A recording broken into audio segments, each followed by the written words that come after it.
and get involved, whether it's during the watch along, scoring the players, or even have your say after the game. There's a link pinned at the top of this live chat. Get involved, have your say on the Toon and Mr. Graeme Jones and all the goings on off the pitch and on the pitch with Newcastle United. It's a big ask.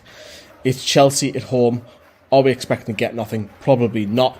However, we're going to tell you about today's sponsor, which is Manscaped. Ah, my God, oh no, it is bloodbath in here.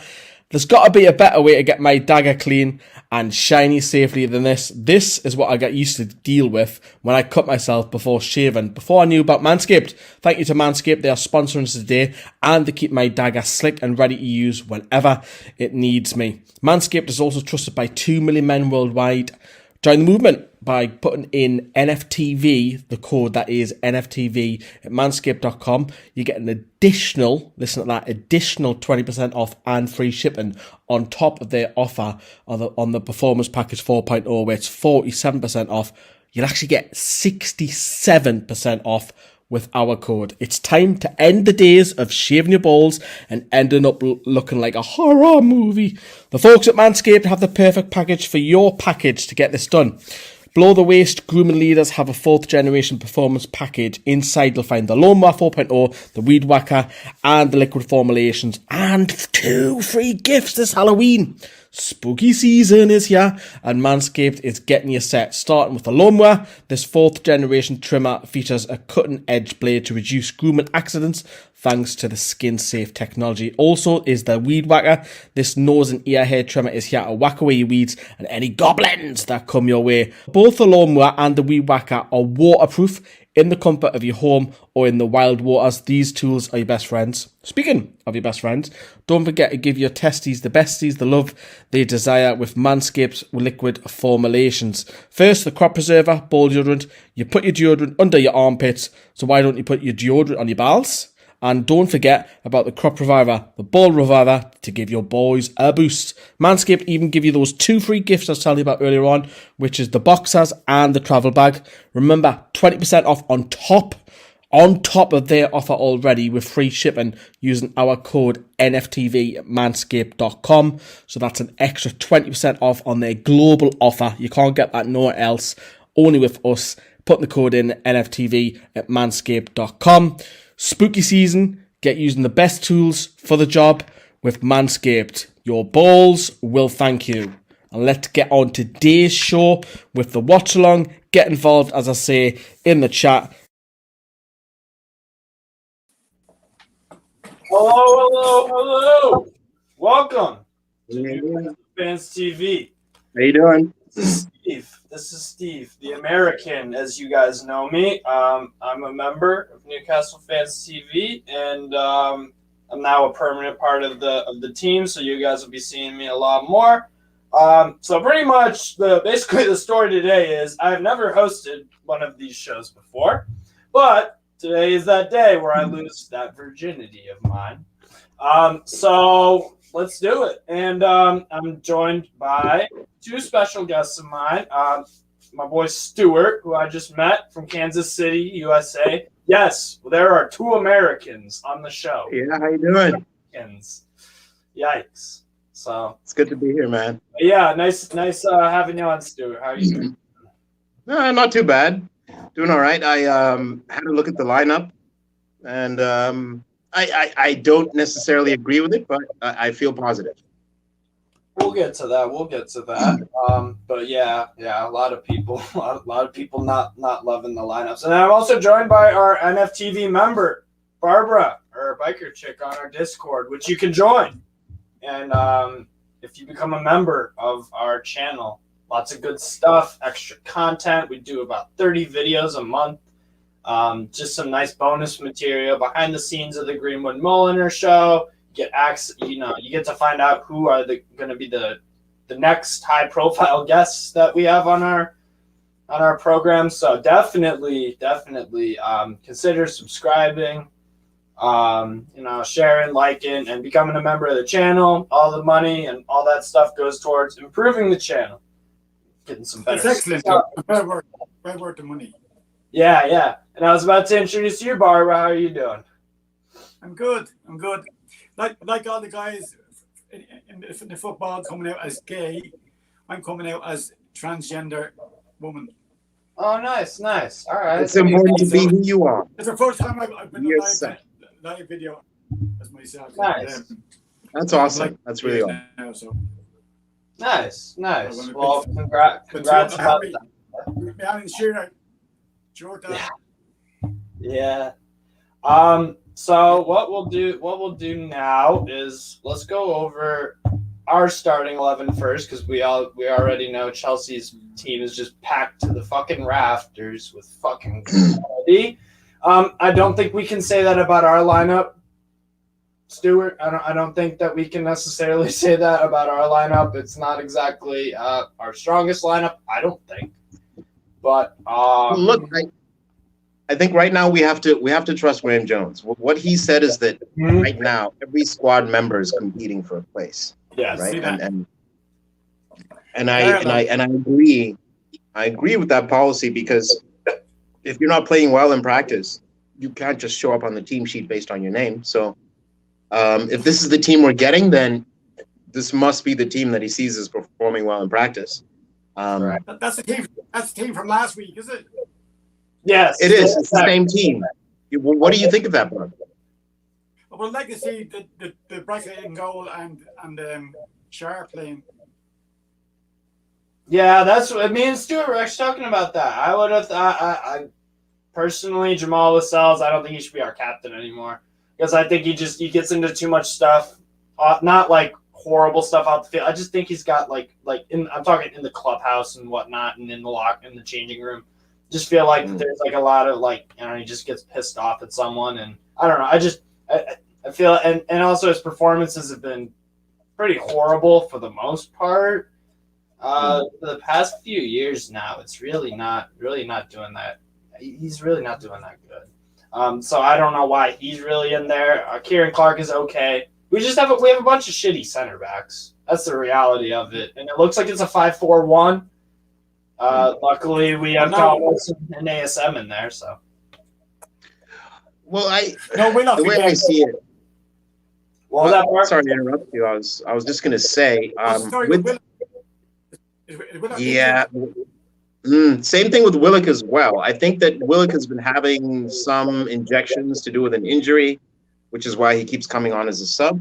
But my thing with Lascelles is I think he may be volatile, like you say. There's the bust up with Isaac Hayden, but I think the reason that happens is because he's a leader that way, and he cares. Yeah, he wants 100% from everybody. So I think those kind of bust ups are okay, because it means that we're noticing problems, right? There's yeah.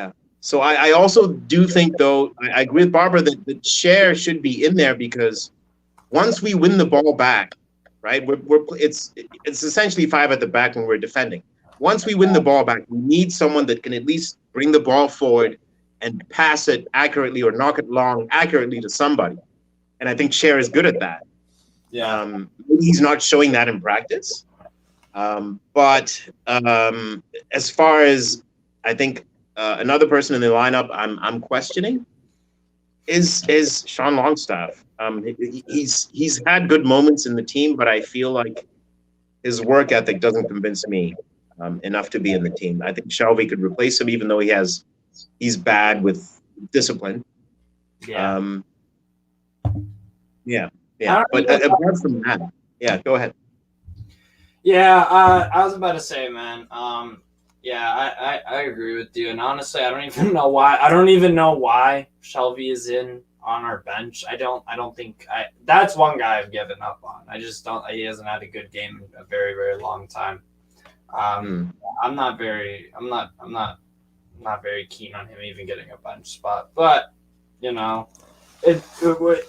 honestly, our best 11 in Chelsea's C team, that would even be in doubt, to be honest, of us winning that game. I'm not sure we would actually win that one. So we're building back up. We've got new owners and stuff. Thank the fucking Lord. But yeah. So Barb, Is Barb still there, or she? I Seems like think she's gone. I think she might have disconnected or something. But Okay. Well, I do you know what? yes. What maybe we didn't touch on is the fact that we're Chelsea's bogey team over the past few years. Yes. They Just haven't like won Tottenham. at James's Park in a couple of years at least. Mm-hmm. So I think that in that there's a psychological edge. We have a sort of renewed, revamped fan base that's behind the team as well. I mean, you notice how Tottenham was rattled in the first 10, 15 minutes. If we could have kept that up as a team over the course of the 90 minutes, we'd be talking about a different result. But I think that just speaks to our lack of fitness. And that's it. There you Steve go. Bruce would give our guys 3-4 days off. Like, that's pathetic. That's pathetic. There's Sunday league teams that train more than Newcastle did under Bruce and stuff. Luckily, he's gone now, and Graeme Jones has been. I think he's not the greatest manager in the world or anything like that. I don't want him as my permanent manager, but caretaker, absolutely fine by me. We'll get a quality manager sooner rather than later. I fully agree. Yeah. Like I think Graeme Jones is perfect for now. He's a local lad. He's also he cares about the club. You can tell, obviously. So it's important to have someone like that now, more than anything else. Yeah, for sure. I can see you're showing the Chelsea lineup. What do we have here? We've got a damn good team. That's who we're facing. Edouard Mendy in goal. Andreas Christensen, Thiago Silva, Antonio Rudiger make up that back three. Reece James, N'Golo Kante, Jorginho, Ben Chilwell, Hakim Ziyech, interesting inclusion. Kai Havertz probably is that false nine. I did watch him at Leverkusen though, and he played sometimes as a striker. He's a versatile player, so that makes sense for him. And then Callum Hudson-Odoi. So this is a very interesting team from Chelsea, and look at that bench. Just look at that bench: Kepa, Bettinelli, Marcus Alonso, Cesar Azpilicueta, Trevor Chalobah, Malang Sarr, Ross Barkley, Loftus-Cheek, and Saul. Because they have no Lukaku or Timo Werner. I mean, this is still a pretty damn strong team. It really is. This is a great team, but I'll mention two positive things for Newcastle. Right, the first thing is there's no out and out striker. Yes, Chelsea can score from everywhere, but there's no out and out striker. Let's give Timo Werner as many one-on-ones as he can. He'll probably maybe score 1 out of 10. Right, no problem for me. But I also think that Saint Maximin and Callum Wilson can get at that back line. Right, Thiago Silva is not the quickest person, so we could hit them on the counter. Yeah. What's up, Barbara? I knocked myself out by mistake. I'm sorry. No worries. What do you think of the Chelsea lineup, Barbara? They're obviously saving some players for their next game. Still a strong side, though, no matter who they put out. Yeah, absolutely. What do you think of their lack of an out and out striker, Barbara? Well, they didn't need it in the last game, did they? No, they didn't. To me, it's an odd time to rotate for Chelsea, but at the same time, they do have Lukaku and Timo Werner out and a few other injuries. But the great point here from Jeff Carter, Theoretical Structural Archaeology. Jesus Christ, what a name! 14 different Chelsea players scored this season. So they can get what you were just alluding to. They could score from anywhere and anywhere from anyone. Tuchel, fantastic manager. I mean, Jesus, what a job he's done.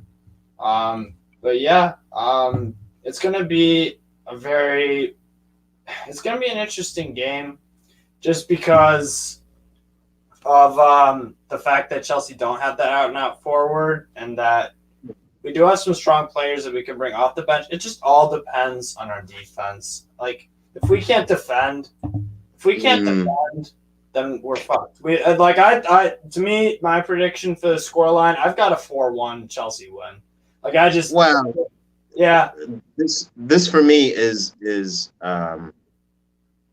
and that's a valid point. I think you're probably justified in giving that scoreline, but I think that if we defend, yes, we got lucky against Palace, but if we defend as in an organized fashion in the way that we did, we can make this a little bit difficult for Chelsea, right? Yeah, I agree. And the thing is, the longer it goes on with the score tied without Chelsea scoring, then it plays to our advantage.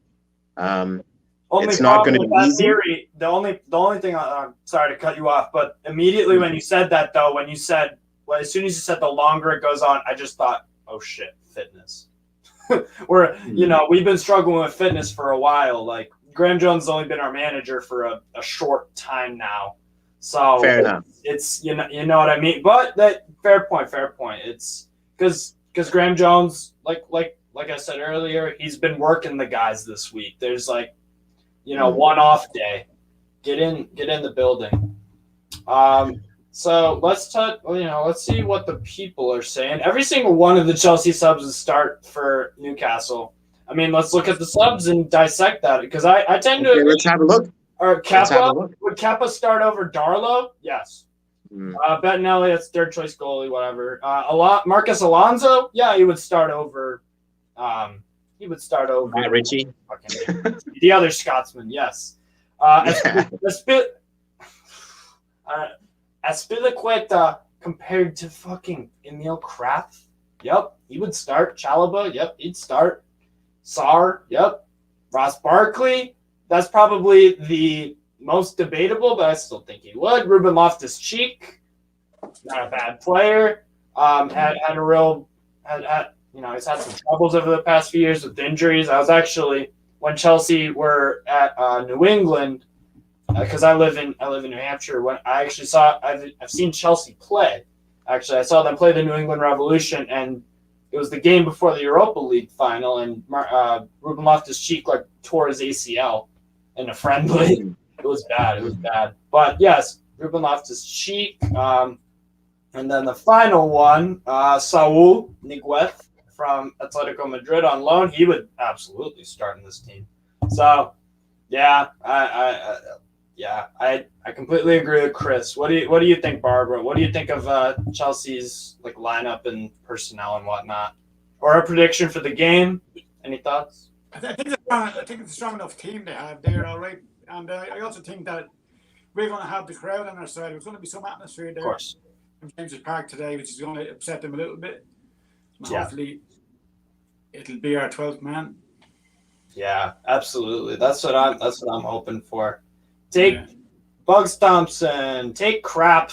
Yep. Longstaff, Lascelles, and Richie out for me. Yeah, that's the 4 cuts I would probably make too. Okay, my question is: if you remove Lascelles, who are you putting in? Shar. Easy. Right in the middle. Maybe not in the middle. I would play Fabian Schär where Kraft is playing right now.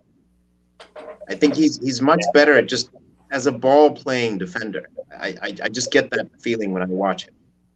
Yeah, cannot believe he's playing the same team as last week. Bruce Ball all over. It's not as putrid and as bad, and it's more organized than Bruce Ball, but still ain't a pretty watch. Well, I agree with that. Yeah, and part of it from a coaching perspective is also that maybe he wants to include better players in there, but maybe they're not performing well in training. So this is part of, inspiring the likes of Shelby and everyone else to do better and not come on and get a red card immediately, Yeah, absolutely. Barkley or Shelby? Oh, Barkley. I would take a 50% Barkley. I've given up on Shelby. Look, I will take Barkley's running ability with Shelby's passing ability. Yes. How's that?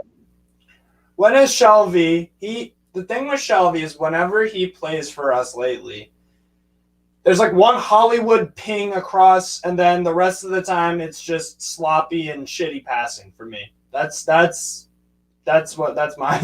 analysis on Shelby, and I think he's pretty fucking lazy too. I think far cry from the player he used to be. But what do you think, Bob? Yes. He does nothing in defense. He's not any good. He's not a defensive player either. He's not any good at going forward, and passing the ball forward, but we never gets back in the defense really. The other thing that I want to see in this game is, please, for God's sake, I do not want to see Matt Ritchie take a fucking free kick or a corner and it doesn't go past the first man. Please. Okay. Please have someone else on the ball. I'm willing to put some money on that we're going to have that. Matt Ritchie has a free kick hitting the first man at least once. That's going to happen. You get good odds for that. You get good odds. But yeah. It's not going to be an easy game today by any means, but yeah. So my score prediction is 4-1. What about Barbara? What do you got? I think it'll be closer than that. Okay, what do you got? Okay, go ahead, Barb. 2-1 to Chelsea, I'd say. 2-1 Chelsea, yeah. My heart says 2-1 Newcastle. But yeah, we have to defend for dear life for that to happen. But realistically speaking, it's probably 1-0 or 2-1 to Chelsea. Yeah, because I do. It just all depends on Kai Havertz if he can replicate that finishing. But then again, I mean, the thing that worries me also is how are we going to get past N'Golo Kante? How are we? The guy's a machine. That's my concern. That's fine. Our midfield. That's easy. That's easy. You just pass the ball to Manquillo. N'Golo Kante can't be there. He's in the middle. Manquillo or Richie, they'll do the business. Okay, Richie will fail to get a couple crosses in, but he'll get one in, I'm sure. Yeah. I think we'll miss Mickey's work rate is what today. Yeah, I agree with that. And I think our midfield, that's why I went with 4-1, because our midfield is going to be completely and utterly overran if the players perform like how they should, if Chelsea show up. The thing is that their next game is on Tuesday against Malmo in the Champions League. So they're looking fine in their Champions League group. Not a great. So this can play in our favor. They're partially distracted. I think we could do all right. Yeah, do all right. But it's also the argument against that though is that they're already doing fine in their Champions League group. But they're top of the Premier League, and they've got Liverpool and Man City behind them, so they can't afford to fuck around on their side of things. They can't because it's like dropping points for any of the three teams in the title race are Man City, Chelsea, and Liverpool. For me, that's fair enough. But do you know what? I've been wanting to say this for a long time. We are really, really rich. Yeah, we are. Just saying. We are. And I think, here's our first. I can see Barb laughing over there. We could never say that before, ever. We've never said that before. I think Scotta's team is the Yank with. Oh, I'm the Yank with the Saudi flag. It's embarrassing. His team probably isn't as rich as us. In fact, they aren't. So that's probably why he said that. He's just a little salty. I got the Saudi flag because our fucking owners are Saudi. I want to support the club. It's nice to have. It's nice to integrate. It's nice to integrate some culture. And it's about bringing the world together. That's what this is about. Sorry. What? I was going to dress as a nun. Was afraid I'd offended Saudi, so I didn't do it. The thing is that I have talked with some people on Twitter, some people from Saudi Arabia, and the thing is, it's like, I compare it to like if you wore a sombrero, because that's part of Mexican culture, or let's see, I don't know, what's another headdress that a beret.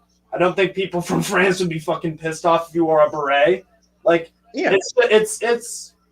You wear it like, or people from the UK, those like caps that those fucking people from Boston wear or whatever, those like, or the like, what's it called?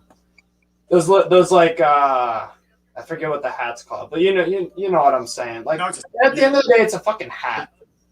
just because it's Halloween today in Ireland. Yeah. Okay, that's fair enough. But I think what's important is what's in people's hearts and minds when they do this. Like, this is not an insulting thing or anything like that. Perhaps we can talk about cultural misunderstanding, or maybe some people might say it's culturally insensitive. But as you say, like a lot of Saudi people that you've heard of, speaking on Twitter, and Saudi people that you would, have an opinion about this particular subject, you will find that most people aren't really offended. Like, they're actually quite amused that people are wearing, a Saudi outfit in Newcastle. I think that's great. It's great for cultural diversity, as long as the intent is not anything negative. I don't see anything bad. And it's not like people are walking around with, like, if someone was dressed up like a terrorist and they had like an ISIS flag and they were carrying like a AK-47, it's not something like, you know what I mean? Like, it's got to really cross the line for me. And and our owners haven't been like, oh my God, this is like, they love it. They love it. Like, I don't know. Ooh, apparently Mason Mount is missing from the Chelsea squad. Yeah. I think he's out with the some sort of sickness or whatever. Pulisic is too. Okay, so who's in the midfield again? What's up, Barbara? We are the Mags. Huge. Yeah. I'm looking at the banner right now. Brilliant. You watching on Peacock, I'm assuming, Stuart? Yep, exactly. Best way to do it. Now, Stuart, here's my opinion about America and football. This is the best nation in the world to watch football in because of how cheap it is, how many different leagues you can watch, and the fact that there are so many different. We're a nation of immigrants. Like in Miami, they watch a shit ton of Ecuador soccer, Argentina, like, you know what I mean? And in the Northeast, they have, Premier League and stuff like that. And a lot of people from Portugal live in Boston, where I kind of live near. There's a huge Portuguese population in Massachusetts. So it's just, I think it's the best country. I mean, I go on these live streams with my guys from Newcastle, and they're like, the game's not on TV. I'm like, what? Oh no! Like, which to me, that baffles them. Like, to me, that's the home of football. It's England, right? Like, so why should you have to pay an arm and a leg to watch a game that you invented as a people? That's wrong to me, man. Like, yeah, I agree. It's ridiculous. I'm watching on some channel. I have this dodgy box thing that has every channel on it. I pay €90 a year, and I get everything. So I don't know what channel. It's a big red S. Nice. So how do you get to watch a bar? I pay the subscription of €90, and this guy just connects this setup to my smart TV. Yeah. And I get all movie channels, I get all TV channels, I get all football, all pay-per-view, I get everything on it for €90 a year. Not bad at all. It's amazing, yeah. Yeah. But I'm probably about 20 seconds behind you. That's the only thing. Yeah. Well, it depends, because sometimes when I watch Peacock, I don't know about you, Stuart, but like I have the ESPN app, and sometimes I'll have notifications on, and sometimes a notification will be like, "Oh, goal Newcastle," and then like 10 seconds later, it's like they score. I'm like, "Fuck, you spoiled it." Yeah.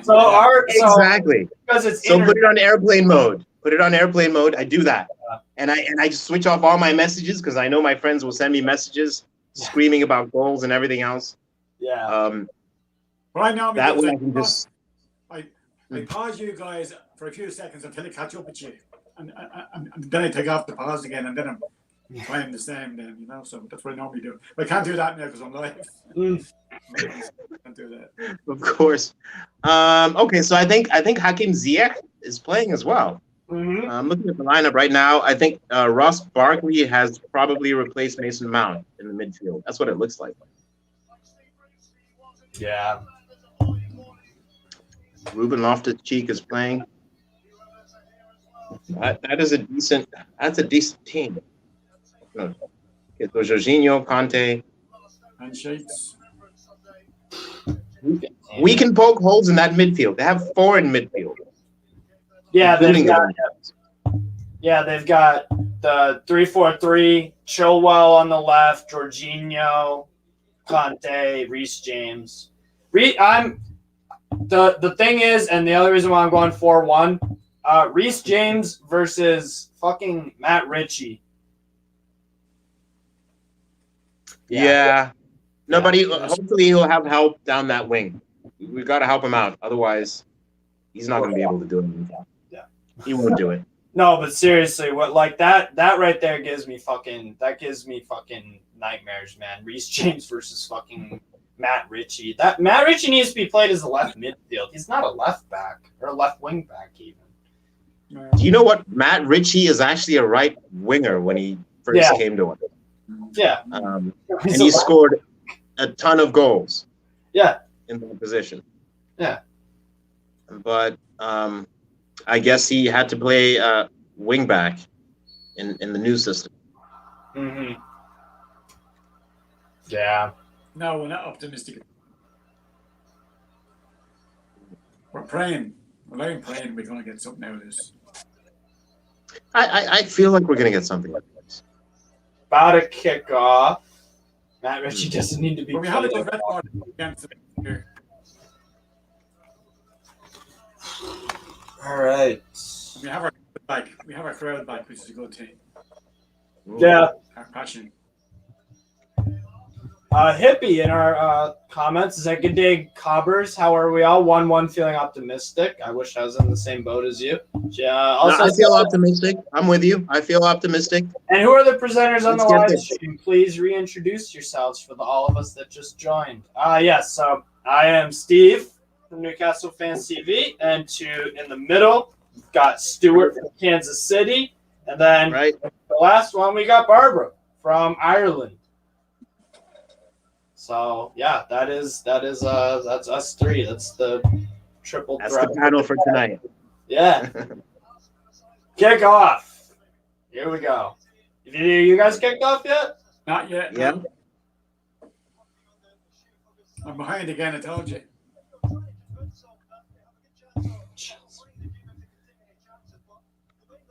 Long ball over the top. Nice catch. Darlow, just get it out. Take it anyway.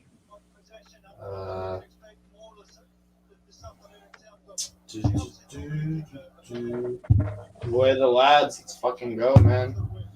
Wait. They're only taking a knee here now. Are they?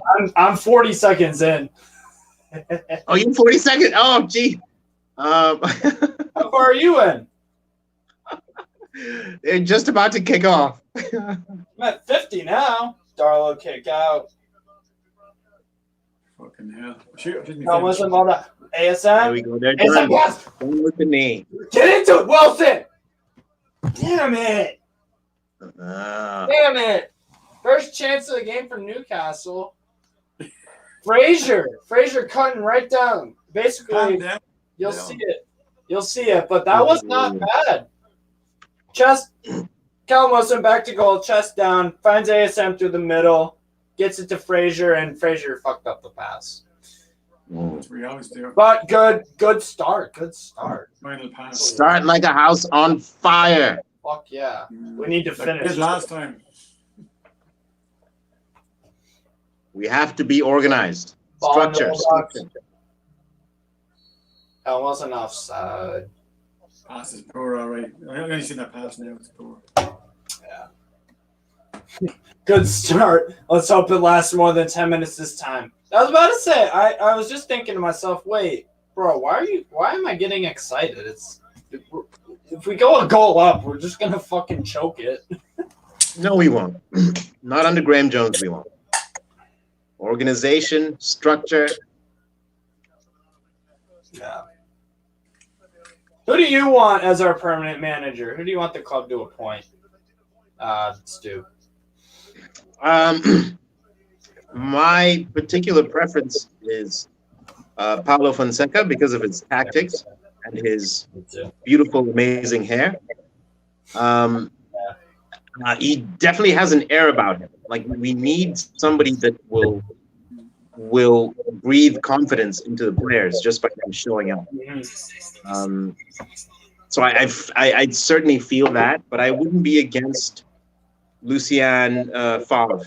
Yeah, me either. Me either, man. I think Lampard is inexperienced in this situation. I think Gerrard is inexperienced in this situation. Scottish Premier League, yes, that's fine, but it's not EPL, man. It's not. And Rangers is a traditional power, so they had some of the right ingredients in place already.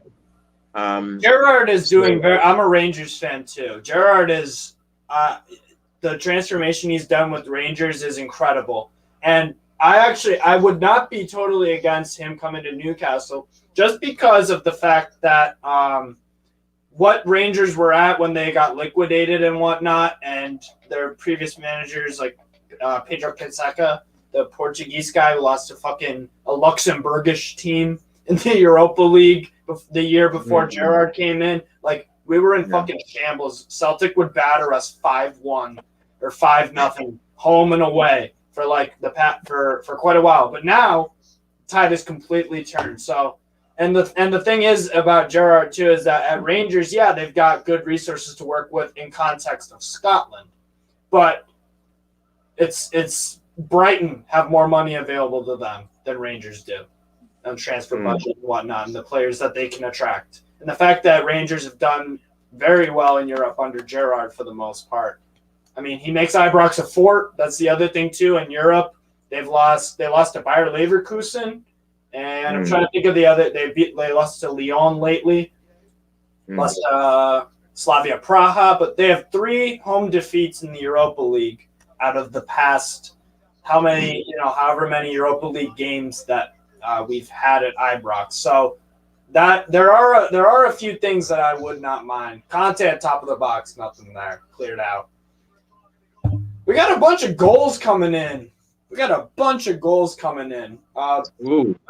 1-0 up. Burnley 1-0 up. Crystal Palace is 1-0 up in Man City. I'm gonna put that game on my phone. No, Crystal Palace is playing well. I think we underestimate how well we defended as a team last week because Crystal Palace is playing well under Vieira. It's not the Roy Hodgson Crystal Palace that we used to. Mitrovic got a hat trick for West Brom for Fulham.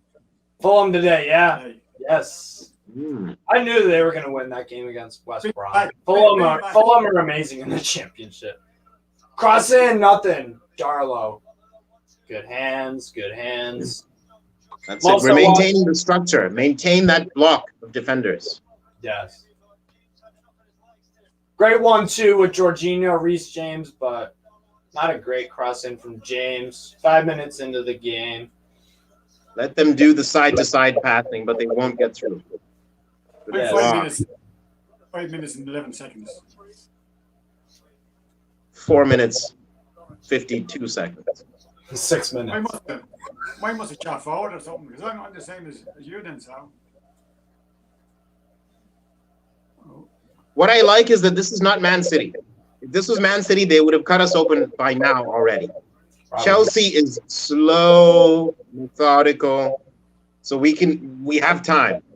But they start slow, Chelsea, yeah. Yeah. I'm much afraid to see Christensen carries the ball way up. Conte on the ball right now. Good catch by Darlow. Yeah. Safe hands, Darlow. Yeah. Cross into the box. Oh, stop. Is it me or does Reece James look like he's related to Joe Linton? He kind of does. Am I making that up? You probably are. Probably are.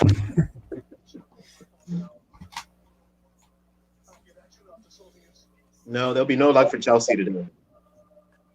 Hopefully not, but I'm not counting my chickens before they hatch, as they say in the United States, like we do. Fair enough. I just think that the longer we hold them, the more frustrated they get. Yeah. There we go. Nice. Jorginho on the ball. Conte. Rudiger, he gets some really nice passes. Holy shit. Cross Come on, in, guys. Seriously? James. Huh? Are these really the European champions?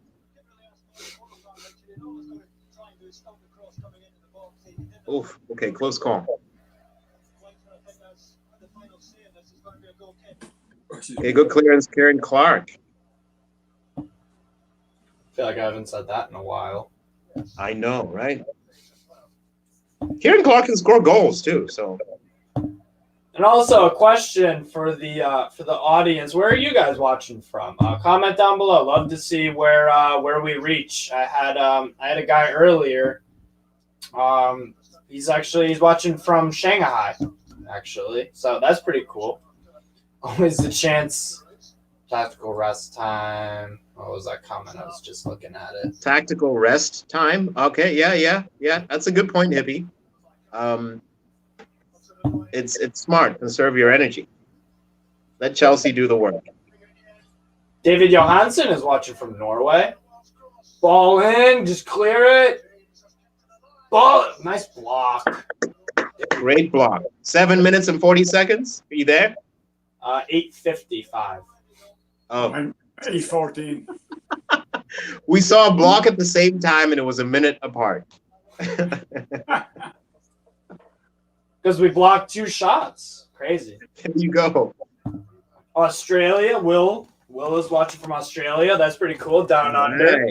Nice. Cambridge. G'day, mate. G'day, mate. Beetle I Greg. thought you were in Canada, Steve. Cambridge in England. Wait, what's up, Barbara? Are you not in Canada? I thought you were in Canada. Oh, I'm from America. In America, you're not in Canada. I thought you were in Canada for some reason. Yeah, I do. Fun fact though, the state that I live in, New Hampshire, I thought you were borders in Canada. Canada.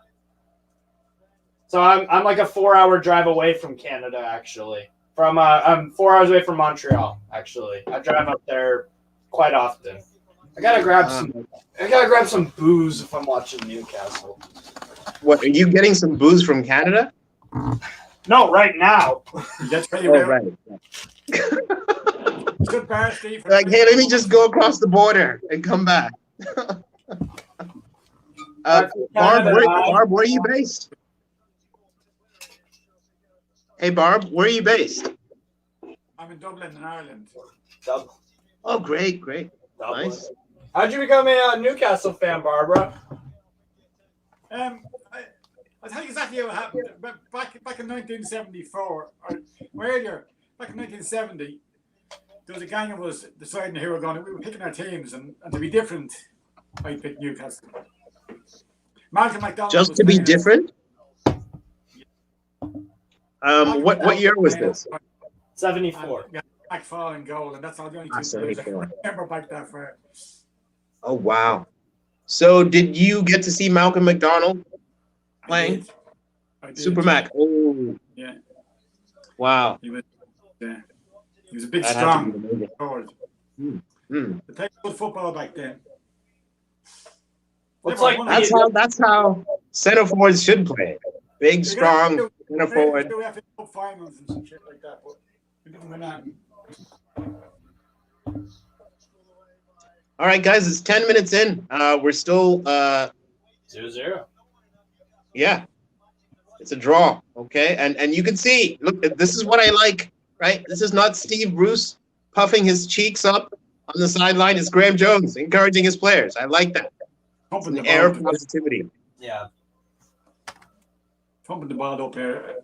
There was at the thumping there to play. What's the point in that? Looks like Hayden's down for a little bit.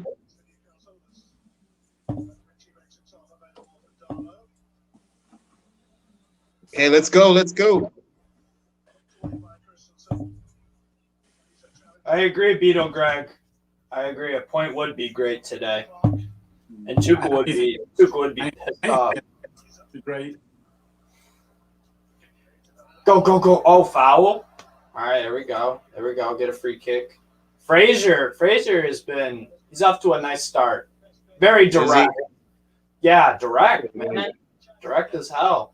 Conte had to put a foul on him. He got in between him and James. Keep looking at Ziyech. Come on. We're actually playing a 3-5-2. You see that? Yeah. And on Peacock, It showed us as a 3-5-2. Points And equal points. Let's go. because remember that position you talked about Ryan Fraser being in? He's actually tucked in, as opposed to being like a full. Oh, decent ball into the box, but Callum Wilson headers are so tricky. But what a decent amount over the post. Have a free kick outside the box. But Chelsea hasn't had a chance yet. No shot on target, no. They haven't had a direct. Yeah, that's what we need. Yeah, absolutely. Good comment here from Hippie. I agree with this from Hippie. All right, Graeme Jones. We're actually lucky he's a caretaker manager. I agree. Good caretaker. I mean, he's a custodian for the club. I think it's perfect.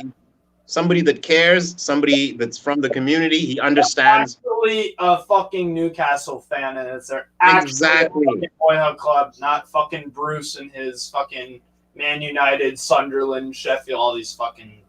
Wilson got his head to it. Yeah. Oh, God, he's gone. I think it's also just seeing a manager who's active on the touchline. I know that actually cares. Yeah, and takes control of their destiny. You don't just sit there and do nothing when the team is doing it. Fortune favors the brave, as they say. Richie actually got a free kick without hitting the first man. I think if he got right, he'd probably be kept down for another while. Mm-hmm.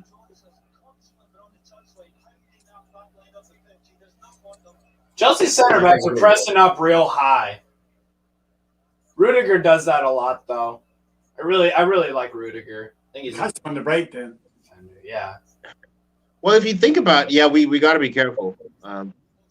Even though Kai Havertz isn't quick, there's Hudson-Odoi back. The first time out of the box. Here we go. The foul. Gotta throw in 15 minutes in. Well, I am at least. Money 40s. Still 1-0 Crystal Palace, and it's 17 minutes in. Playing against who? Man City Palace. Burnley are 2-0 up on Brentford too. Is Eden? What? It's us. Burnley are 2-0. Chance here. Look! Oh, great! Great! Oh, ball it. Wilson tries an athletic sort of finish. Couldn't get his. We're actually making a game of this. I know. Come on. I told you. Fucking go. That far apart. I mean, I was. Look. I don't like being wrong, but the one time I do like being wrong is when I. Rudiger is playing rough. Yeah. We normally do good against these here. Rudiger is quite rash. We should run at him. Yep, I agree. I really rate Rudiger very highly, but yeah, he can have rash moments and whatnot. Nice. Oh, yeah, you have to see that effort by Wilson. We just need one chance. That's all. One clear chance with Wilson. It's a goal. Set pieces are so important for us today. Absolutely. 100% agree. We're getting Christensen, I think again, Christensen taking it about that play. Pass that to Reece James. Conte. Nice ball win from, it looks like Isaac Aiden. Very nice. Guys, we're doing well at breaking up their midfield. We're outnumbering them in the midfield. Yeah, so far, absolutely. Aiden with the tactical foul. Ooh, Manquillo.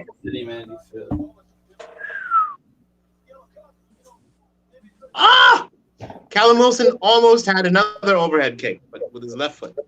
Yeah, he just couldn't. He couldn't get the contact on. Yeah. Oh.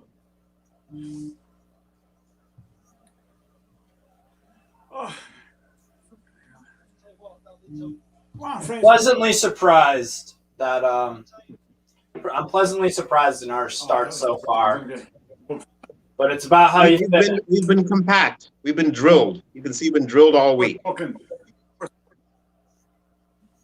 And we don't look like that we're, that the occasion's getting the best of us or that we're being outplayed. Like, we're fighting for every ball. Isaac Hayden's been doing pretty well. Like, everyone's fighting for the cause. So this is all we can ask for right now with our team. And obviously we want to survive relegation.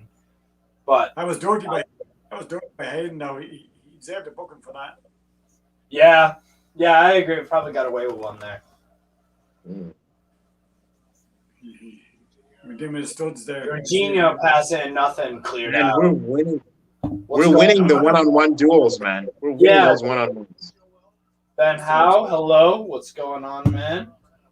Why did they do that? He could have got sent off for that. Yeah. I think he got a little emotional there. He was running with the ball. But it's Hayden. That's what he's going to do. Ziyech. Southampton 1-0 up on Watford, says Aiden. There are a lot of goals pretty early. My gosh. Don't put the markers on his team. And then this is us taking it, of course. Yeah. That shouldn't be a yellow card. Ziyech ball in. Nothing there. Goal kick for Darwin.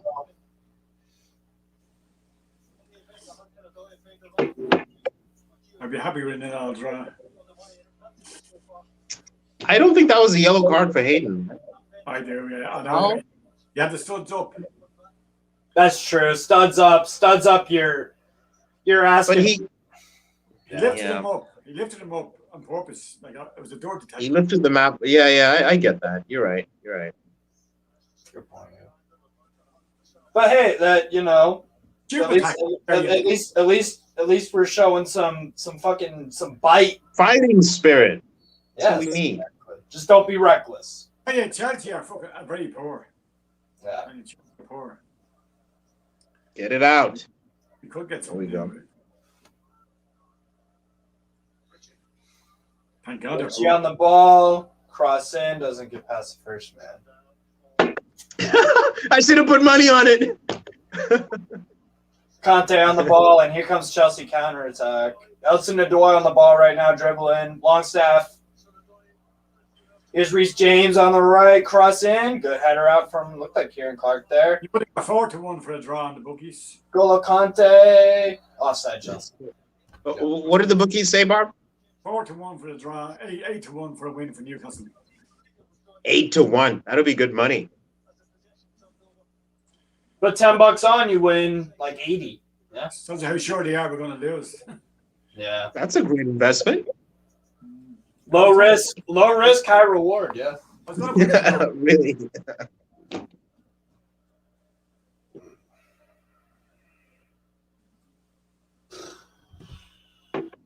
You know what? How about this? I'm going to take a shot every single time Matt Ritchie doesn't cross the first man. You're gonna be plastered by the end of this. I'll tell you that.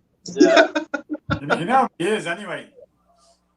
That's the other thing why America is the best place in the fucking world to watch football, because I have an excuse to go to a bar at 10 a.m. in the morning.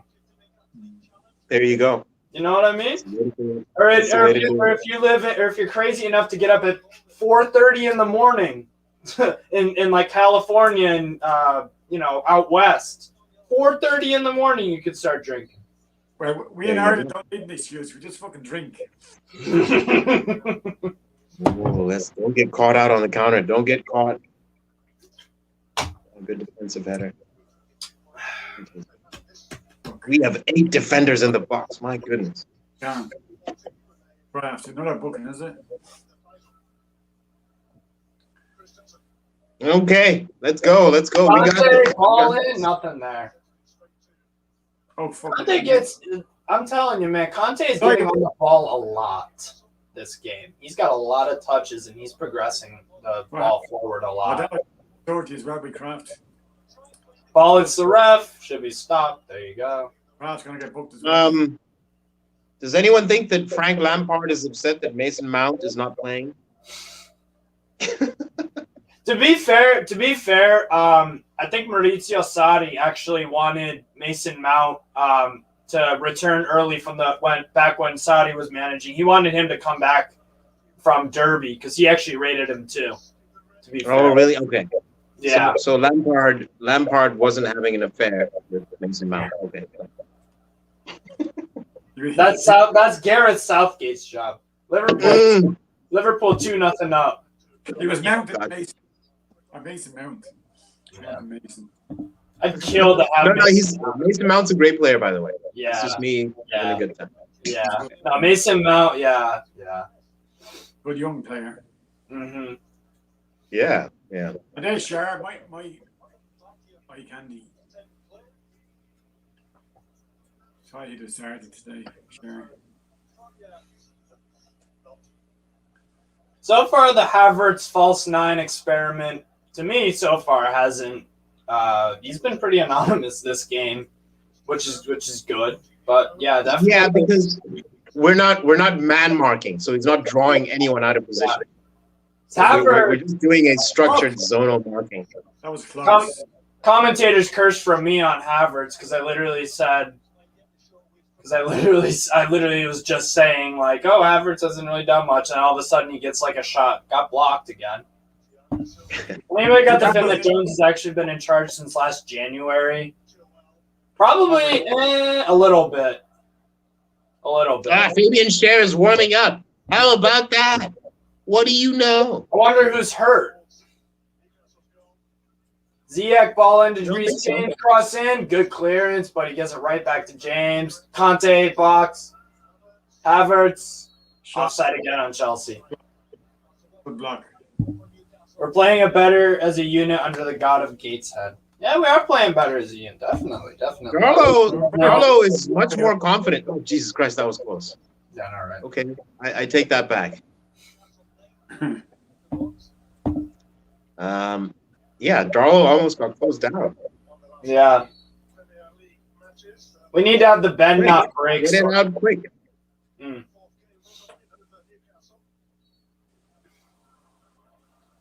Foul goes in the way of Chelsea. Free kick for that. Any interest in Ronald Koeman? Hell no. No. Well, look, hold on. Okay, you need to first of all understand what happened at Barcelona. Oh yeah, no. That is fair. That is fair. But Ronald Koeman is a heck of a coach. I would take him over Steve Bruce. Yeah. I would take him over Ole Gunnar Solskjaer. I would take him over. Yeah. Solskjaer is terrible. He has experience. Yeah. But sorry, you were gonna say something about Ronald Koeman. Just gonna say about Koeman, the personnel decisions. There's a lot that I don't. I think he's a better international manager than he is for club. Like when he was with the Netherlands. Remember, it was 2 years ago about when he was with the Netherlands. He was their manager, and then he all of a sudden left for Barcelona.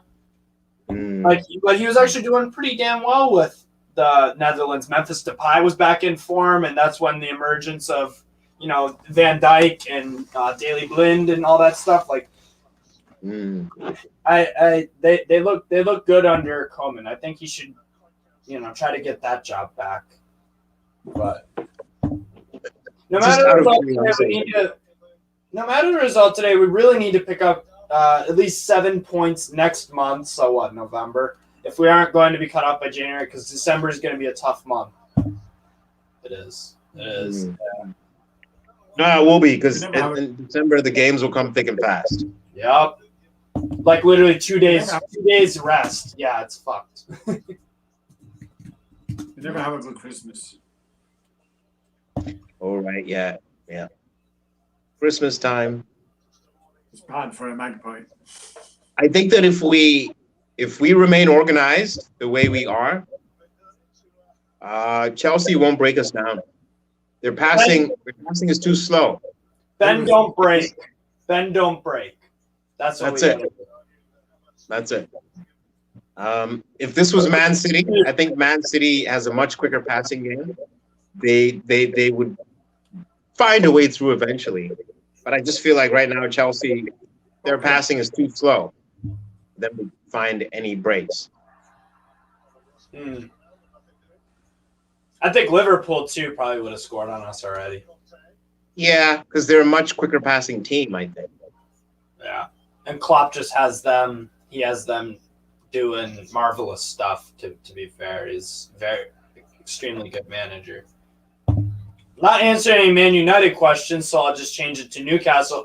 That's my pick as manager. I want Antonio Conte in as Newcastle. You want Antonio Conte? Hell yes.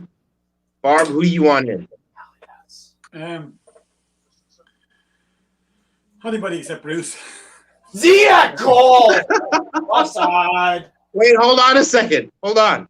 So you mean to say if I get my coaching badges next week, you'd be fine with me? No, in fairness, I don't want any of these English guys, Rooney or Lampard or any of them. I don't want any of them. I want a good, qualified manager. Experienced manager. Eric Ten Hag from Ajax, Amsterdam. He would be great. Fuck yeah. Good experienced manager. Really good. Do well in the Champions League, because that's where we're heading. Yeah. Yeah, absolutely. No point to get somebody who's we're going to have to change in a couple of years. Like, get someone that's going to do it all. Oh, goal. 1-0. Offside. Offside, thank God. Who scored? Ziyech scored an offside goal. Well, Good finish from him, but he was offside. Chelsea have had like 4 or 5 offsides this game so far. James asks, "Are we playing well?" Well, relative.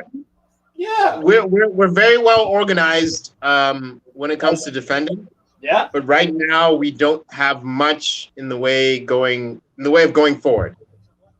Yeah. That was a good finish. It's very difficult to break down. Yeah. Yeah, I agree. In fact, I would hate to play against us. Yeah. Yeah, same here. Right now. No, but I would... What? That's the offside goal you talked about with Ziyech. Yes. That was a beautiful goal. Beautiful. Yeah, beautiful. Jeez. Michael Dawson says Eric Ten Hag would be my dream choice. Absolutely. Absolutely. I would take either, my top 2 would be Conte first and then Eric Ten Hag. Because Ten Hag, like, I hate Ajax because I'm a Feyenoord fan, so there's that rivalry. But I gotta give it to Ajax. I gotta fucking give it to Ajax, man. They're fun to watch. They get big results in Europe. They absolutely demolished Borussia Dortmund a few weeks ago, 4-0. I mean, then they had the semifinals run 2 years ago. Ten Hag, to me, that is Newcastle football. Like like Ajax plays high attacking football, very entertaining. Newcastle, that's what we want too, and that would be just perfect. Eric Ten Hag also develops youth. Ajax Academy is one of the best in the world. And at one point, Barbara, would you say that this is true? That Newcastle's academy was at one point one of the best in the world? Yeah, years and years ago, yeah. Yeah, so I think, and then obviously we'll get more investment in terms of money, but Ten Hag would pass on that Dutch philosophy down to U23s and stuff like that. I agree, Hippie. Just poach Ajax senior management. Because Ten Hag, Ajax, make no bones about it. Ajax are one of the biggest, most famous clubs in Europe. Absolutely no doubt about it. They have less money than other stronger teams do. But I mean, they compete in Europe on a high level and they win. I mean, they smashed up Sporting Club de Portugal 5-1 this year. They won a game in the Eredivisie 9-0 this year. I mean, they play fucking superb football. 3-0 Liverpool over Brighton. Right, yeah. And I think you're right. He brings a lot of attacking sentiment. He's an attacking style coach. Development. Yeah, youth development, and he's got that sort of Ajax way of thinking embedded in him, which is great. However, if he was to come in now, do you think he'd be able to make enough of an impact before he can actually sign players? Can you change the current team into a passing team? It definitely would be a struggle. because first off, our players aren't good. Like any manager coming in would be like, I need a lot of these guys out. Sorry, I need upgrades. You know. Well, but this is the thing as well. I think that the reason why many Newcastle fans gravitated towards Rafa so much was that yes, he showed the loyalty towards the club, but then he also played towards the team's strength. The team's strength right now is to be defensive and play on the counterattack. Mm-hmm. Like you can bring in Pep Guardiola, but I don't think that he'd be able to implement this system with these players. Yeah. So that's also important to kind of identify. Yeah. I love the idea of Ten Hag and Overmars is his director of football, but who's the manager that can come in now with these resources and improve what's there, and then we give them money? That's very poor. That missed from. I don't know. What do you think, Barbara? Oh, that should have been a go, huh? About what? About Ten Hag coming in and the fact that it would be hard to kind of play like the Ajax way with our playing squad. I watched the Ajax, to be honest with you, so I don't know. Somebody's saying there's been a crazy miss. Mm-hmm. Yeah. Who missed? Ziyech he did this weird like toe poke finish and it just went way over. He's a good player, that Ziyech fella, isn't he? Oh, yeah. Oh my God! Christensen is like Ziyech is from Ajax. Christensen is sleeping on Wilson's back. My goodness. He's climbing Wilson like he's a fucking tree. Yeah, we wait Pardon the French. And the goal now. You should have scored there, Ziyech. Yeah, I really like Ziyech. He's an Ajax Academy product. Yeah. He looks good there tonight. Ah! How can we try and pass it out the back like that? Ooh! Oh. Yeah, you're right. Those were two misses before Ziyech. Oh, sorry. One miss before Ziyech missed it. Oh. He paid one, missed one. Whoa. Yeah, hold your head, Ziyech. Hey, if we get to half time nil now, we're doing well. It just gets worse and worse for Brentford. My God, 3-0 Burnley, and they started off so good, Brentford. Yeah, Brentford were a good passing team. They've had a phenomenal start, but I mean, yeah, that's embarrassing. 3-0 Burnley. Shit. Yeah. Remember this, guys. Brentford has only just come up. Yeah. By the end of the season, I think they will be in that relegation battle. Nah, they'll survive easy. Don't think so. Not a day. Are you sure about that?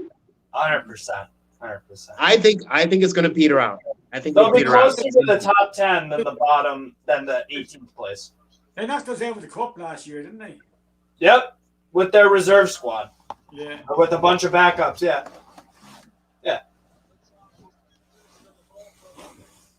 Don't remind me of that game. That game was fucking awful.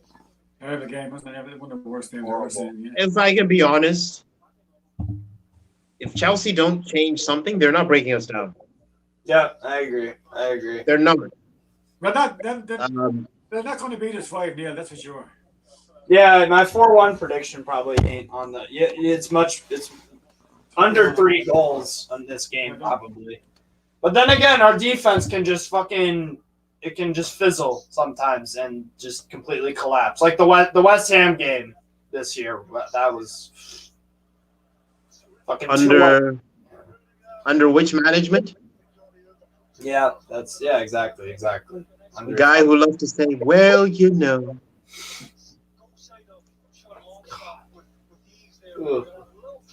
We've kind of reverted to Route 1, punt it up the park, and lose it, a.k.a. Brucey ball. Yeah, I mean, offensively, it's not great. We started off well, but yeah. We're toothless offensively right now. Like, our strength is deep. I think we're playing for a 0-0. Yeah.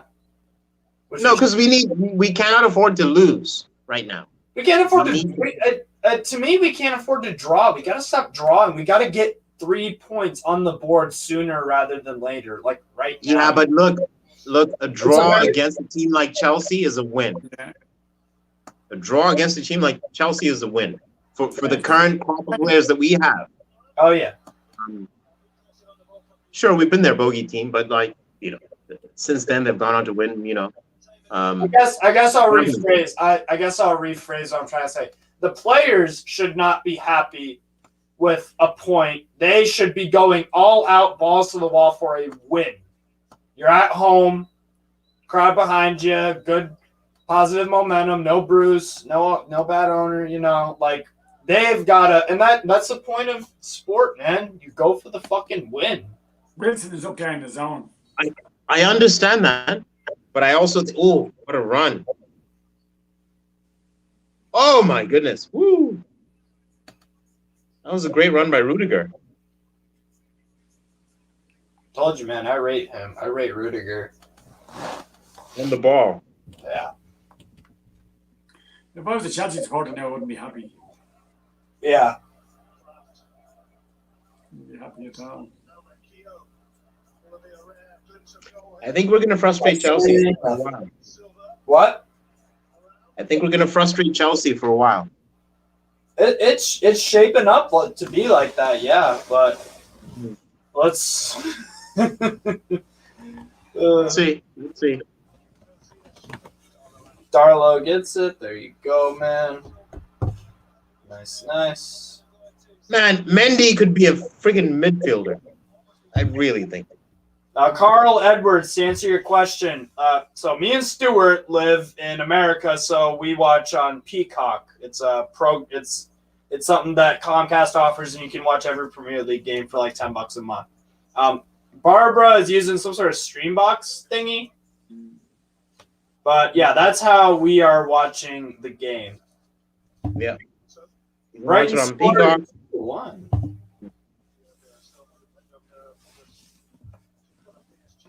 2-1 Brighton. Or not 2-1.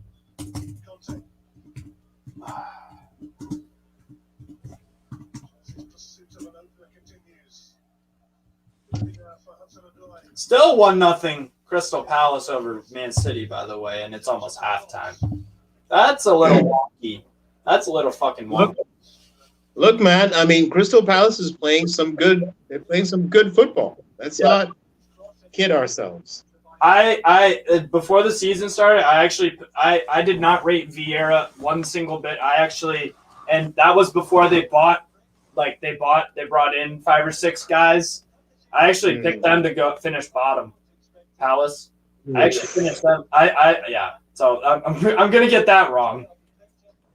The way they're playing right now, I mean, they went and they should have won at Arsenal. Yeah. And they're winning at Man City. That tells you something. That's a statement. Yep. And when you can get Benteke scoring on a regular basis, of which, let's say like he was good for a while, but then he went through his patch when he was about as good as Joe Linton. So Vieira is doing a great job. Yes.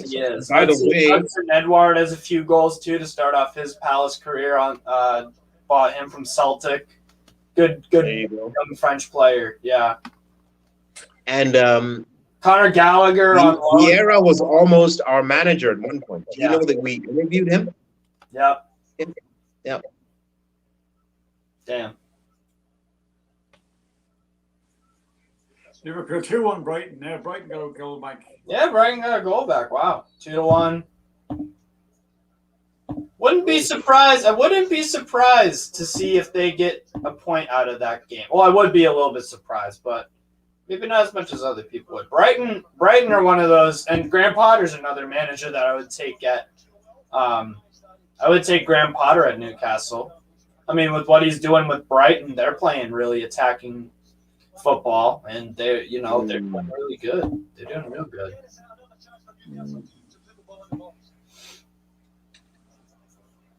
Trossard's turn. Darlow's doing all right. Darlow's been doing all right. Yeah. The big game this evening, Spurs and Man United. Tottenham are going to win that 2-0. Easy. Against Man U. Coach I'd be sacked if he didn't win that match. The Glazers won't sack Ollie because their owners are terrible. All they care about is getting top four, get that Champions League revenue, and then they take the money out of the club and they fuck off. And then they buy players like Ronaldo and Sancho and Varane to appease the fans when they needed a midfield. They needed someone besides Fred and McTominay. McFred. In fairness, you won't That compare sounds them now. like a certain Mike Ashley I know. Yeah, American. but he didn't have the ambition to get to Champions League. He just wanted to stay in the Premier League, get the Premier League money. That's it. Yeah, fucking terrible. Oh well. Come on, boys. We're attacking. We've had more shots in this game than the last 3 games. What in the heck, man? My peacock thing is screwing around. God almighty. Almost have. Who headed that? Is that Wilson? No, it wasn't Wilson. It was Wilson.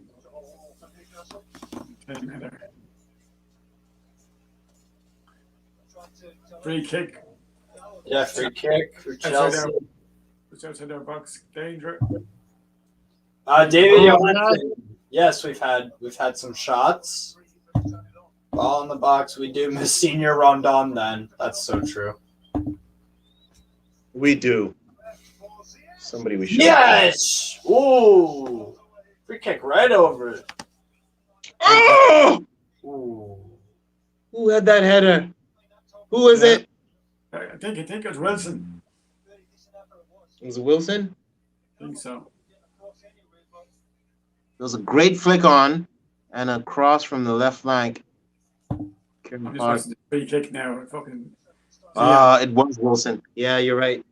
Who kicked it? Ziyech, is it? The free kick, Steve. Was it Ziyech? Yeah, Ziyech was on that free kick, and it went a little bit over the bar. It was pretty close. Sunderland, freaking Adam Johnson, pedophile FC are losing 2-1. Very nice. Very nice. Sunderland are losing. Typical. Who they? Do you know what? Lascelles is actually doing pretty well today. Yeah. They're in the quarterfinal. Go ASM. Brought down. What? Was a fucking foul? Come on. Conte just fouled ASM from behind. Maybe he got a little bit of the ball, but I didn't see it. I have to see it replay. Conte on the ball now. VAR. Conte passed to Rudiger. Rudiger's really up there. Reece James. James to Hakim Ziyech on the right side. Cross in. Header N'Golo Conte almost. What the fuck? You want to know what's crazy? What? Oh! Graeme Jones may have more Premier League experience than the Chelsea coach. That had to be a foul on fucking ASM. He took him out of it. Oh! Some good free kick takers. Or sorry, that wasn't Conte who tackled ASM. That was Andreas Christensen. That should have been a foul. Should have been a foul, I agree. It was terrible. We lifted him out, but from behind as well. Yeah, from behind. That you could even say that's a yellow. Yeah. The fuck? So what's up with VAR? Nothing. Well, no, VAR can't review yellow cards. Wow. Because that wasn't a red card offense. It wasn't like he was like studs in his freaking ankle or anything. He was trying to go for the ball. He was just a little too far. It wasn't a dirty tackle. It was a foul. And he's still down. He's still down after it. Looks like Ace back up. Man, we played some sweet one-touch football. Nice. Whoa. You're right. That's that foul. I saw that foul. That was tremendous build-up play. He's bundled off the ball. I think ASM just went to the sideline. Motherfucker. Yeah, he's on the sideline right now, chatting with the trainer. Oh, God almighty.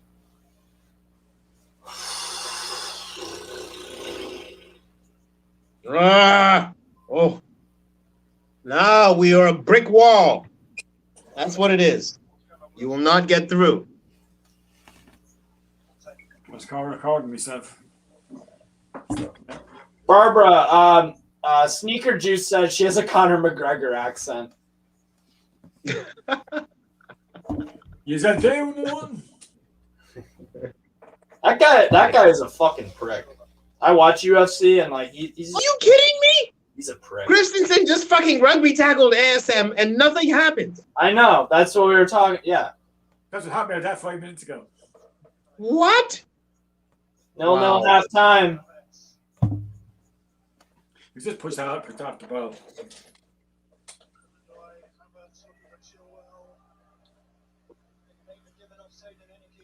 Yeah, McGregor's a big head. Man, Graeme Jones. I'm sorry, guys, but Graeme Jones. What? I was just gonna say Graeme Jones is just a much better coach. Like he's getting players to focus. Yeah. Like, oh man, this is such a breath of fresh air. They're doing well, all right. Fairness to them. 0-0 half time. They're still sitting back too much. Yeah, that's right, Tuchel. You better look worried. You can't drop silly points here if you're Chelsea. Like, should be beating if you're the number one team in the Premier League right now. ASM is such an honest player. He should get more fouls. Yeah, sometimes ASM does the flopping shit. I mean, everyone does, but ASM is pretty honest. He definitely he's a tough kid. Yeah, he's a strong player. Yeah. No, this is how it should be. Nothing is easy if you come to Tyneside. You don't just take points. You have to fight for them. Yeah, the atmosphere must be hostile for Yeah, you should be terrified when you come to Tyneside. Yeah. I've been over to James's Park about 6 times. I love it. Oh, nice. I love Newcastle as well. I love going out clubbing in Newcastle. It's just unbelievable. Great fun. I wish I want to go. I want to go fly over sometime. Ireland is so close to England. Like it only costs €24 for a return flight. You know. Wow. Sometimes like. Oh, that Fraser chance, man, at the beginning minute of the match. Oh my fucking god! But Fraser's got to do better with that ball. He's got to do better with that ball. He really does. What are your guys' thoughts at halftime? Happy it's still in Lil. Still to be honest, I mean, if this game doesn't open up, I think we could win this game 1-0. I mean, you're not wrong, man. On the break. Because right now, Chelsea do not have an answer. No. And the major thing is that they're passing the ball too slow. They only had one chance, which. Yeah, that's it. And they're just going sideways and sideways and sideways and sideways. That's great. We'll just sit in the middle and defend the middle with 5 defenders. You can't get through and congest the spaces in the half spaces. Yeah. We'll take 0-0 at halftime. I agree, Dan. I agree. But we need to.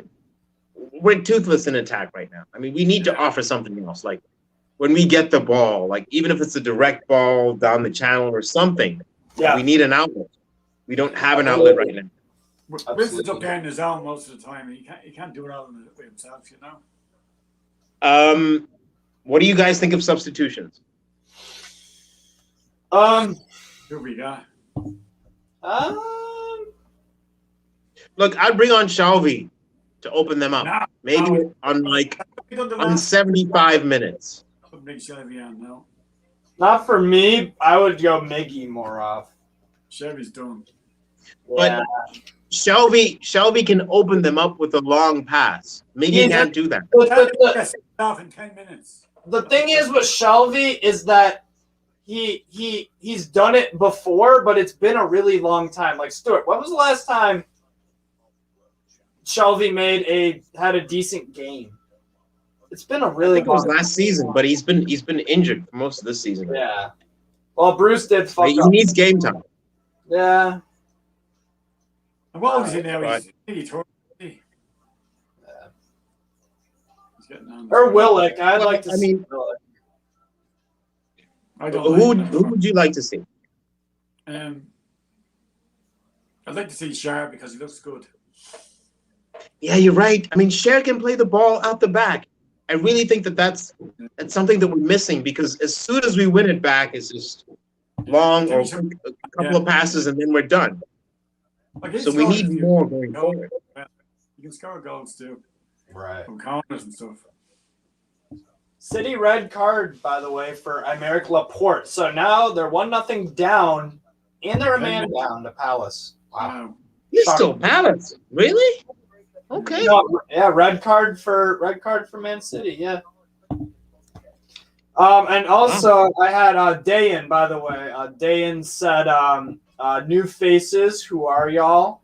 I'll pull that up. And so again, yeah, this is Stuart in the middle, and then How you doing? to the way right of me is Barbara from Ireland, and Stu's from Kansas City.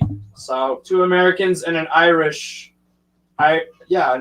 Someone from Ireland Yeah. hosting an English Premier League game. How interesting. Right.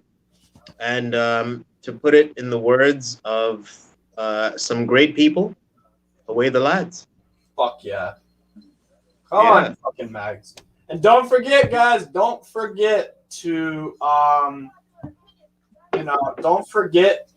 like the video, subscribe, comment, give us your thoughts and opinions. Love interacting with you guys. Definitely some good conversations, good questions. I'm loving it. So keep it up, guys. Share around the video. That's all appreciated and whatnot. So thanks everyone for here. It's nice to Dayan, nice to meet you. Nice Willick would be a good sub. Would you take Willick on? Yes. In my opinion, remove Longstaff. Yeah, I mean he's solid, but he's not really offering anything creatively. We need that outlet. Fraser for Willock. And Shar for what do you call him? Hayden, is it? Yeah. Jordy Toon for life says, Steve, you can see what he's doing 0-0, 60 to 65 minutes. Then you can bring on Willick and Almiron to sneak a win. That is exactly. You know. No, it's a great strategy because you tire them out with all this structured defending, and then when they're tired, you hit them with quick players. Yeah, no, I think that's a strategy. But Wibbly wobbly honest, Charlie boy, you have this scarf too. Very nice. I actually just got this scarf in the mail today, so perfectly in time for the game. And then I also got this. I got another Newcastle shirt from, and I got that today off eBay. This is like, I think it was like $20 or $25 from Ukraine. So. And you're wearing the same shirt as me, Steve, eh? Yes. Yeah. I have actually. So I got the Champions League patch, and then I've got on the back. I've got Watson. wow. That's the Alan Shearer era, that. Yeah. No, but I got. I don't know if you can see my back here. You see An my back? Arfa. Yeah, he's in my opinion, the greatest Newcastle player of all time, the only Newcastle player to win the Pichichi. Only Newcastle player to actually not win, to be nominated for the Pichichi. How is that the best Newcastle player of all time, though? I'm sorry, did you see him on the ball? Have you seen him on the ball? Just go to YouTube and type Hatem Ben Arfa Newcastle, and that season that he had when Cisse was scoring everything. Cisse, yeah. But they show you That was one of the best seasons that we had, like as a team. Yeah, sorry, go ahead, Barbara. If you had a video of all his worst bits, you wouldn't be thinking that. They show you all his best bits. We'll throw. Yeah, you're right. We'll You're throw out right. Marv. Marv is okay, I guess not. I remember him playing for Newcastle, and he lost the ball a lot as well. He made a few good runs, but he lost the ball a lot as well. I wasn't that impressed. And Arfa was magic. Absolutely. Absolutely. Yeah, but he could be frustrating as well. That's the thing with genius. He's a very Attitude and selfish player. shit. He's very selfish. Mm. A bit like St. Maximum, really. Johan Cabaye, more consistent from that era. What win percentage? I think it was around 50%. When he didn't play, it was like 27. Wow. Mm. Yeah. Johan Cabaye, he was definitely, he was silky smooth. Yeah. He was a good player. Mm-hmm. Mm-hmm. Yeah, I think right now what we lack as a team is that sort of that creative midfielder. Yeah, exactly. I say that. Yeah. And if you actually listen, I was listening to Alan Shearer. I forget which show he was on this week or the last week, and he was saying we just need a good player in each position down the spine. So a good central defender, a good, let's say, creative midfielder, and another striker to back up Callum Wilson, because when Wilson's not there, there's nothing. No, he's very quiet today as well, Wilson. He hasn't got any service at all. Who remembers Matthew Debussy? Oh, of course. Back.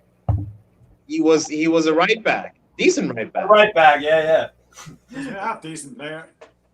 Stu, you said running back because we were talking NFL before we started the stream. That's why you said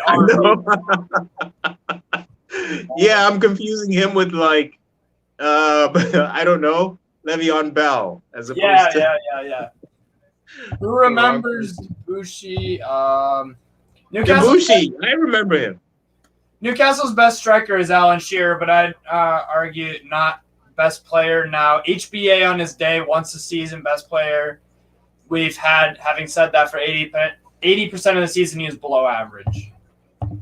That's fine, but we only needed him to do well like 30% of the time. And when he was in a good mood, man, it's a joy to watch. Watch a video of Tony Green, better than all of them. Oh, really? That's what we had that season.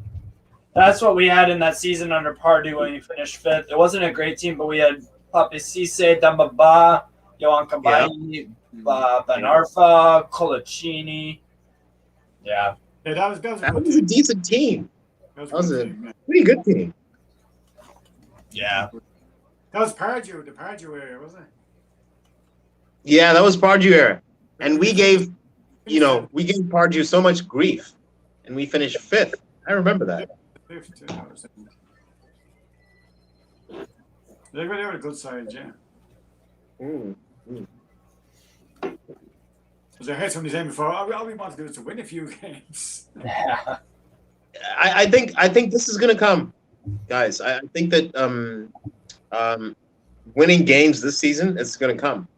I think the major thing was specifically to do with the performances and the lack of visible tactics from the previous manager. Yeah.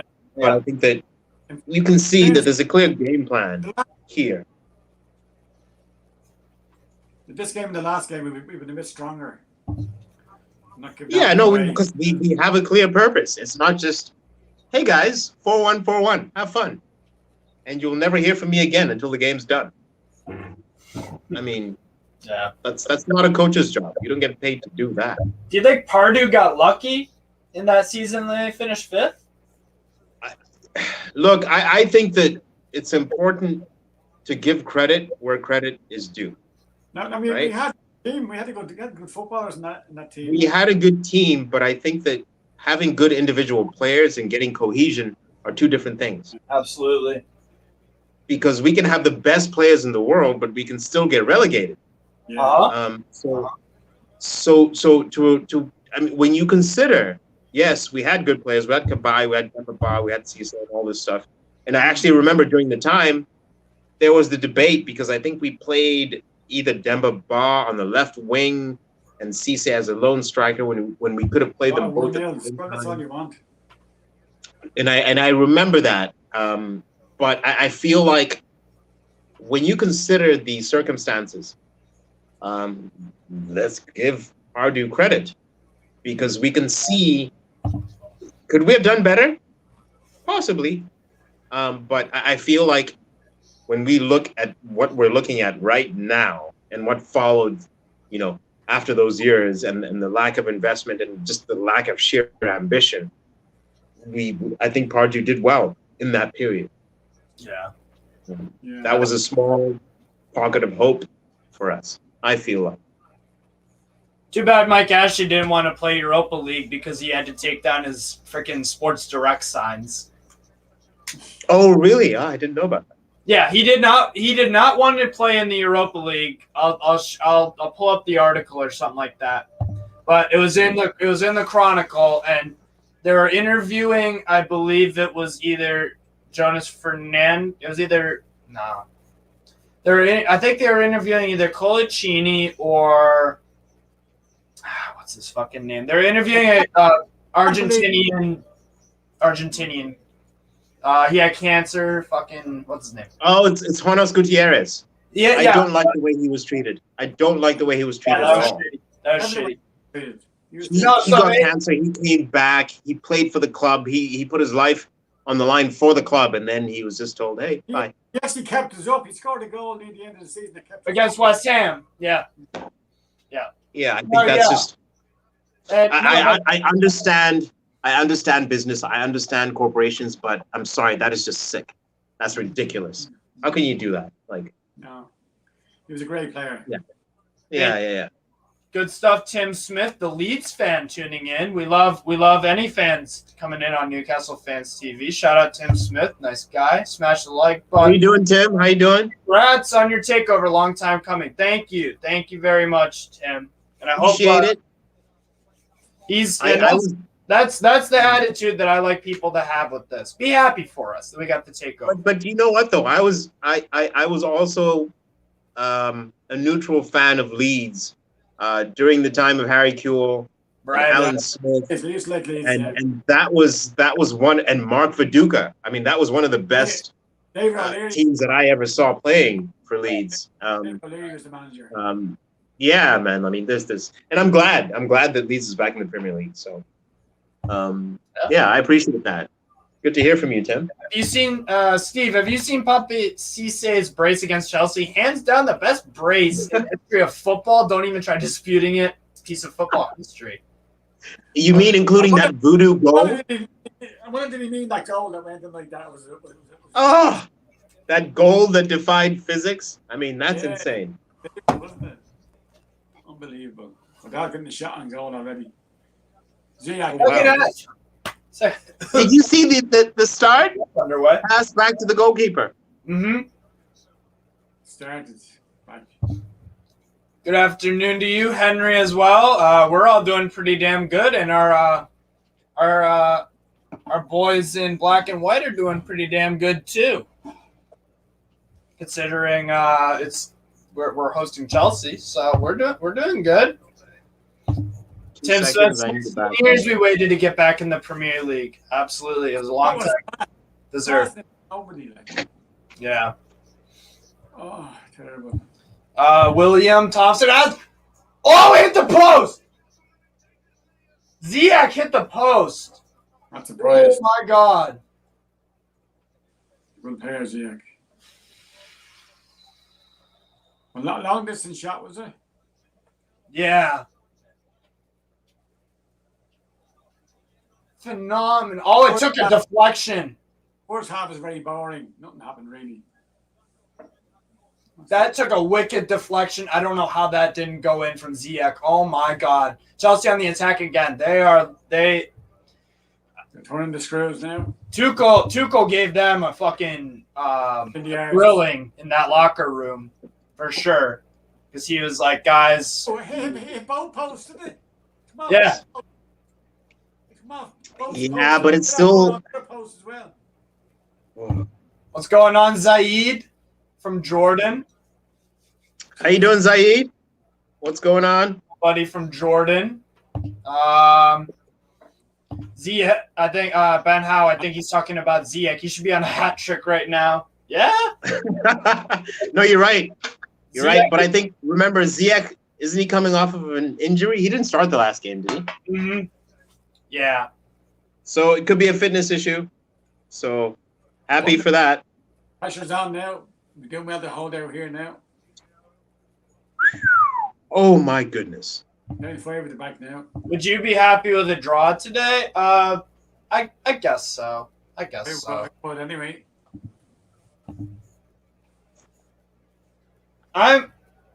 You know what would make me happy? That all the Newcastle players are giving their fucking all, and that if we give our all and leave every single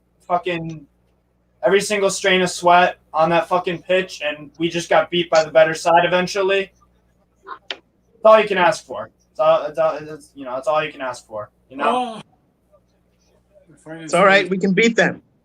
We could. It's football. Anything can happen. Palace are beating Man City, so that's pretty crazy. Can you think about the budgets there for a second? Can you think about the budgets? Oh yeah. Crystal How much? Palace, Yeah. Oh yeah. Man City have spent, Oh yeah. Crazy. of which, by the way, we've beaten Man City as well under Ashley a couple of times. Yeah. If we win, we are in 17th. Or I think he meant are we in 17th? Let me check the live table and then do some quick math. I don't think we're going to win somehow. Well, the problem is I don't think we are going to be 17th because Burnley are 3-0 up. Right now, as it stands. Actually, no, we would go 17th if we got the win. Or no. No, we wouldn't. Who's going below us? Only one below us is Norwich. Right now, Leeds United are in 18th. Who's Leeds playing? Leeds are playing, as Tim Smith says, Leeds need to get 3 points tomorrow. We're playing bad. I think Leeds are playing, who are they playing? Thank goodness for Kai Havertz's right foot. I know, right? Ugh. Leeds play Norwich, so they'll win that game. They'll beat Norwich. Oh, God. Norwich, I don't even know what the hell is going on there. I don't even know. I feel like an idiot for picking them to survive. They need an intervention. At the moment, we're still 19th. Norwich, yeah. Yeah, but I think we're better than at least 4 teams in this league, guys. Let's be realistic. I know, but if you get a draw here, we're still 19th. But then again, That's fine, guys. it's all But about think about the confidence booster. If we can get a tie against Chelsea, look, we're passing the ball around like we're freaking Man City. Nice. Okay, get it out. That's it. Look at that. We can do this. We can. Newcastle are Hang Leeds on. obligated this season. I think that's William giving us a prediction. So, guys, why do you think it's taking so long for us to get a coach? Why is it taking so long to get an announcement? Probably because they want to find the right one. They want It's to be. causing me anxiety. It is. I We don't have a coach. I keep getting anxious. Like, can somebody give us some stability? As long as we have a manager by the start or by the end of the next international break, which is in like 2 or 3 weeks, I'll be fine. Fine. And I think we will. International break. Okay, you're right. They're probably targeting the international break, aren't they? Yeah. Don't like this. Great. Whoa! There were 2 people.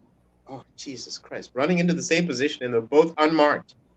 We're looking for a director and manager double.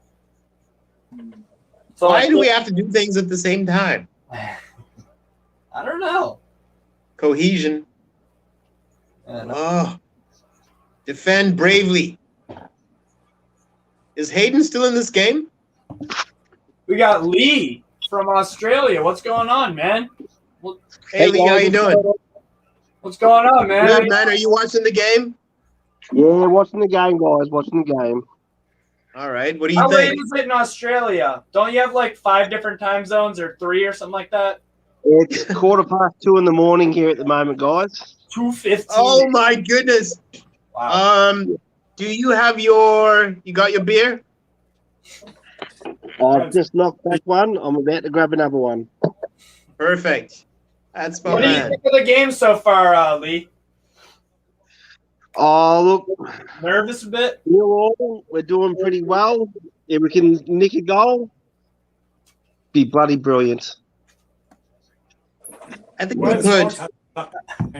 Absolutely, I agree. That would be fucking awesome. Look, Chelsea are piling it on, but we're Shut done up. well the whole way. Yeah. I still think Chelsea's passing game is dominant, but very slow. Yeah, I agree. They're in control. Yeah. That's better. It's 3 weeks next Thursday on Australia. Are you still in lockdown, Lee? I'm in Victoria, so we've just had our Freedom Day today, so we're out of lockdown. Congrats. We're out of Congrats. lockdown. Nice. Congrats. You guys have nice little Barbie, as they say over there.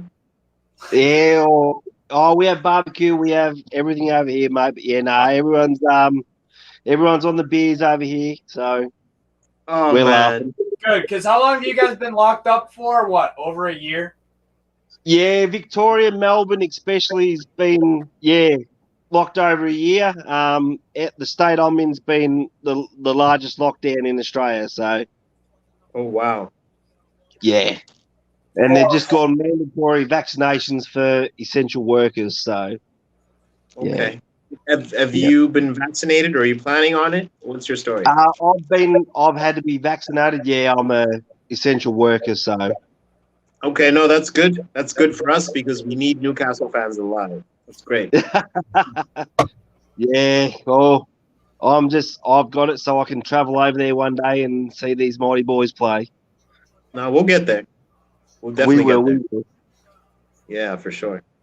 How are you guys going over there in the States? Not too bad. Not too bad. Just enjoying some booze and some football at 11 in the morning. It's pretty nice. Pretty nice. Oh, lucky buggers. I'm actually stationed in Vietnam. We're doing fine. Oh, nice. Yeah, I was Yeah. supposed to be over there this time last year. But Oh, great block Lascelles. Sorry to interrupt. Go ahead. You've got to come over. ASM on the ball. ASM dribbles around Jorginho. Damn! Foul. Oh. Card. Thank you. Yeah. See, I told you our confidence will build up as we go. We got the free kick. Richie's over it. I think I might be ahead of you guys just. I'm at 56-35 right now. I'm at 57-23. Oh, gee. I'm at 55-07. I won't spoil it then. 56. Spoiler alert. If we score anytime soon, I won't cheer too loud. It's fine. It's fine. I'll pretend to be excited when we eventually score on my end.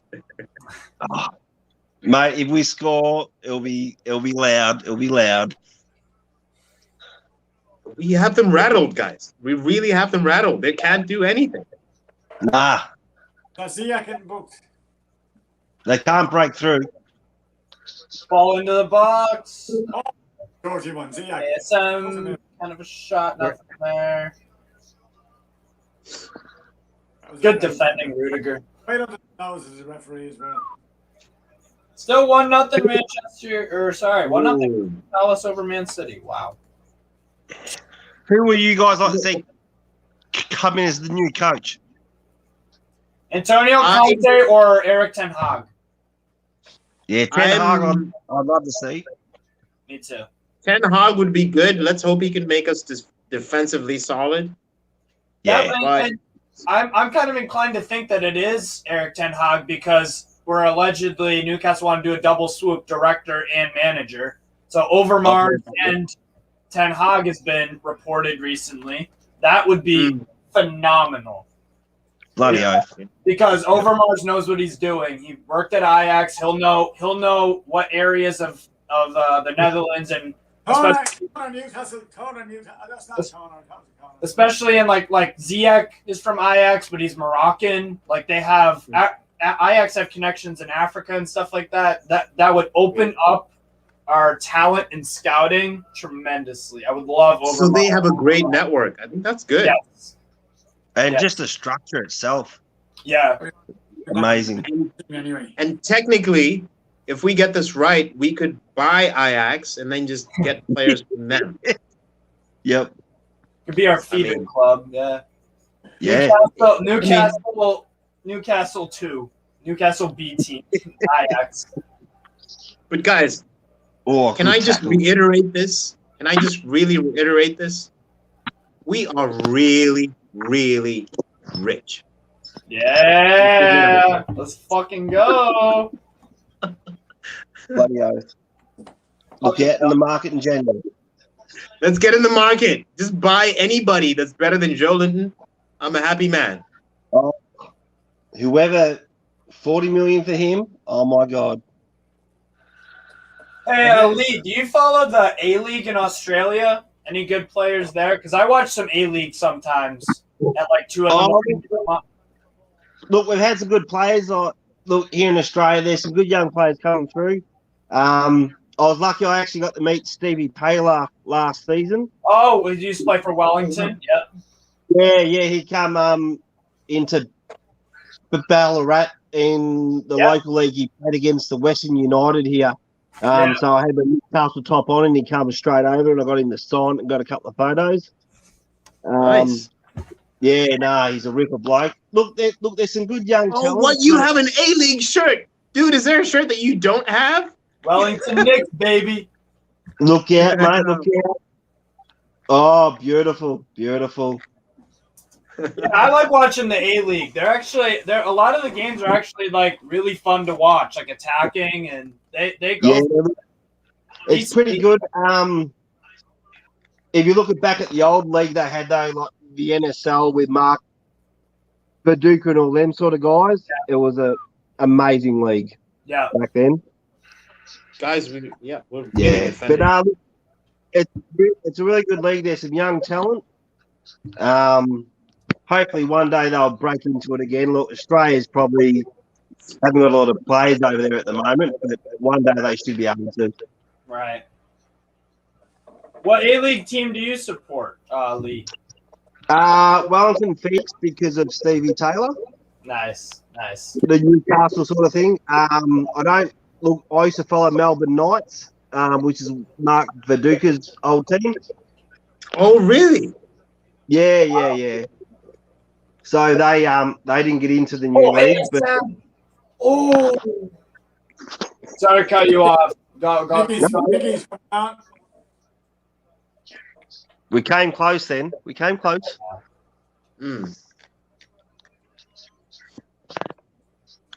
So, okay. So we're still keeping it solid, guys. 60 minutes. 1 minute in, yeah. And we're defending strong. Yep. So are coming on now. So much better. So much fucking better under Graeme Jones.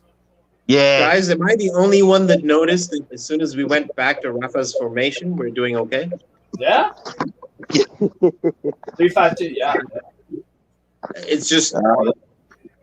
Elmeron's coming on. Miggy. Oh, yeah. Dude, Stuart, you are Let's go, Miggy. You're calling all the shots today, Stuart, bro. You were literally like, or no, it was someone in the comments that was like, wait till the 60th minute, bring on Miggy and Willock and nick a win. So Elmeron's coming on and Wilcock coming on. Willock's coming on, okay. So that means we're going to see if we can take advantage of their tired legs. Yep. You're getting you signing Wilcock. We're actually pressing, guys. We're pressing. Yep. Brighton What? 2, Liverpool 2. Ziyech's off and Barkley's on for Chelsea.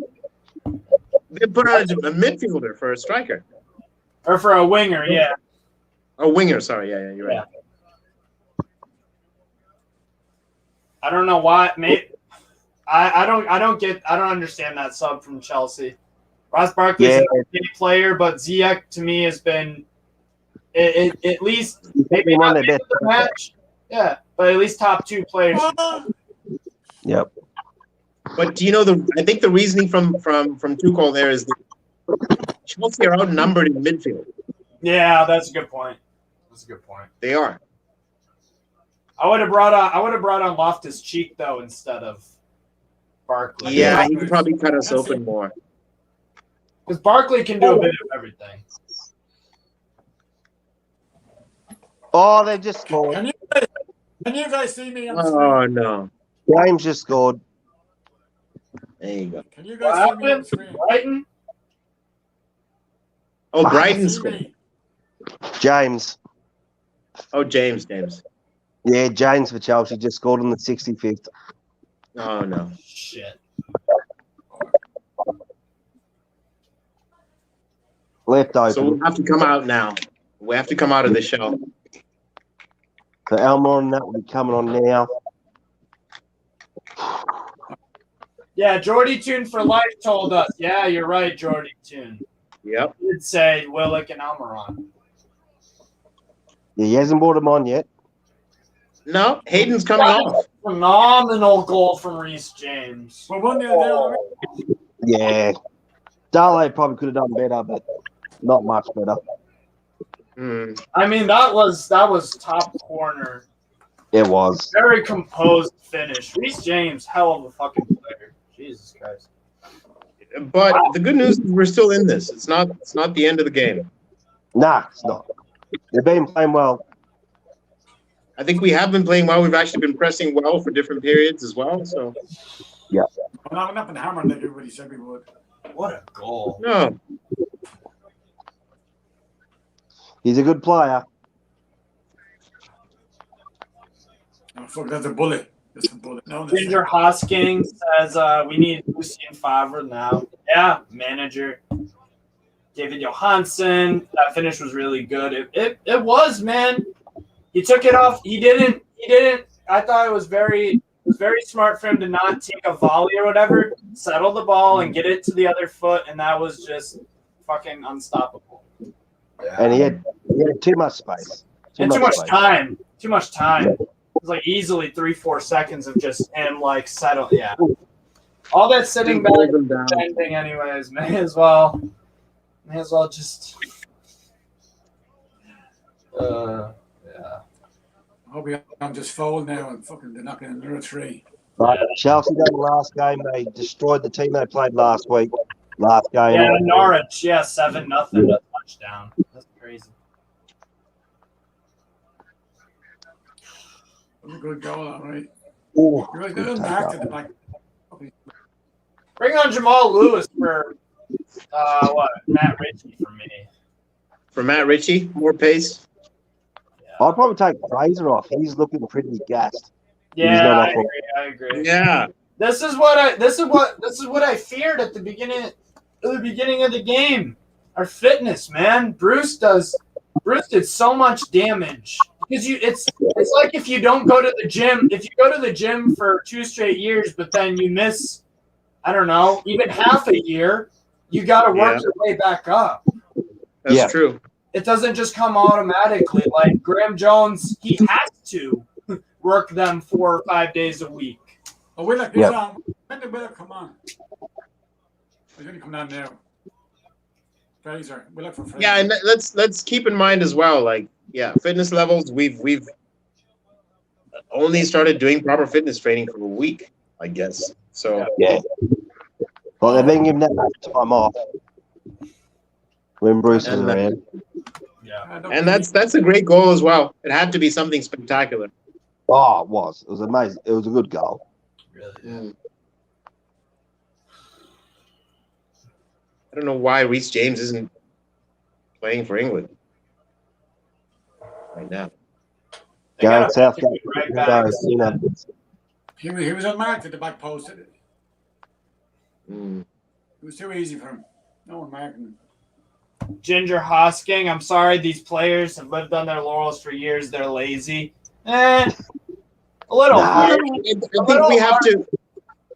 Yeah, that's harsh because we have to balance. But I do understand the anger and the frustration because it's like, yeah. It's too bad because, but the thing is, right? The thing is with being a manager and stuff, it's like being a teacher in school and you're educating kids. You've got to get them motivated, and if they don't want to fucking listen to you, they just won't. Like Exactly. and that's how coaching is too, because you're teaching. And if your teacher lets you slack off and you can turn in your homework a week late and get full credit, guess what? You're gonna become lazy and you're not gonna have a good work ethic. It's the teachers that grill you and the parents that get on your case. Good habits. Bruce has let these guys take off so many fucking days that they're so used to not having to work this hard. Yep. And that's Bruce's fault because that's fucking neglect. It's not his fucking boyhood club. And that's what pisses me off. It's that they've done Ashley and Bruce have done so much damage to this club. So much fucking damage. That it's going to take like a longer amount of time than usual to actually fucking get a decent team out there. Yeah. I remember when Andy Cole was playing and then when Shearer came in as third man. Yeah. It was amazing. And just to see what it is now, But Yeah.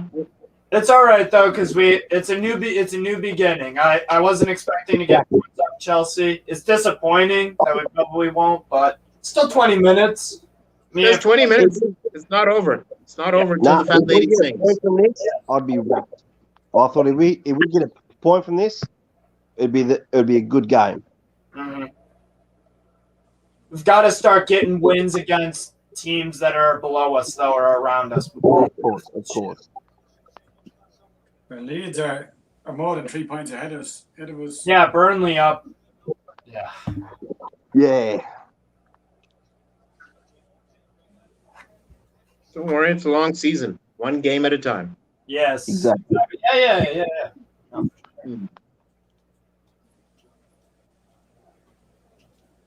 Can't really believe my eyes right now. Palace are still 1-0 up on Man Who are City. they playing? Man City. Yeah. Yep. Away from home. Jesus. If they keep that up, that's a huge upset. And then it's a 2-2 between Brighton and Liverpool were up 2-0. And it's at Anfield. Whoa. Jesus. Whoa. Against Man U, they were 5-0 up, like 2-2 against Brighton. It's like, Yeah. That just shows you how bad Man United are.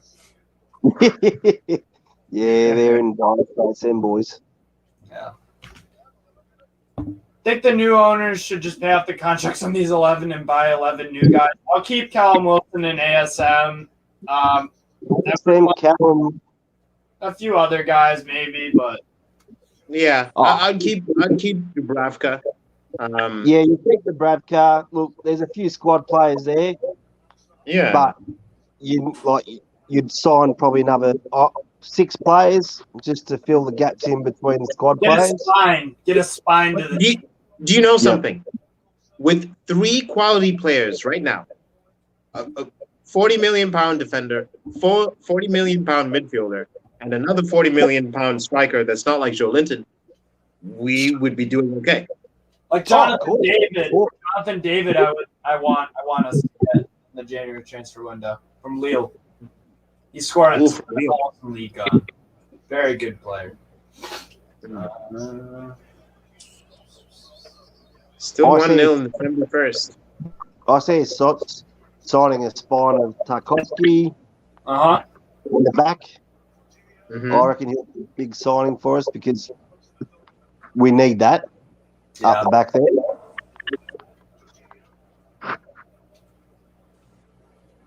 Who else would you add?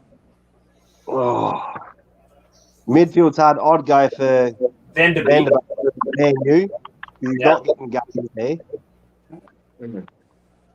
Donny, like, I reckon he'd be good at Newcastle. In the forward line, it's sort of hard. Like, we got the money, but who would come? That's the big thing. Yeah. Yeah, look, I don't think people coming is a challenge.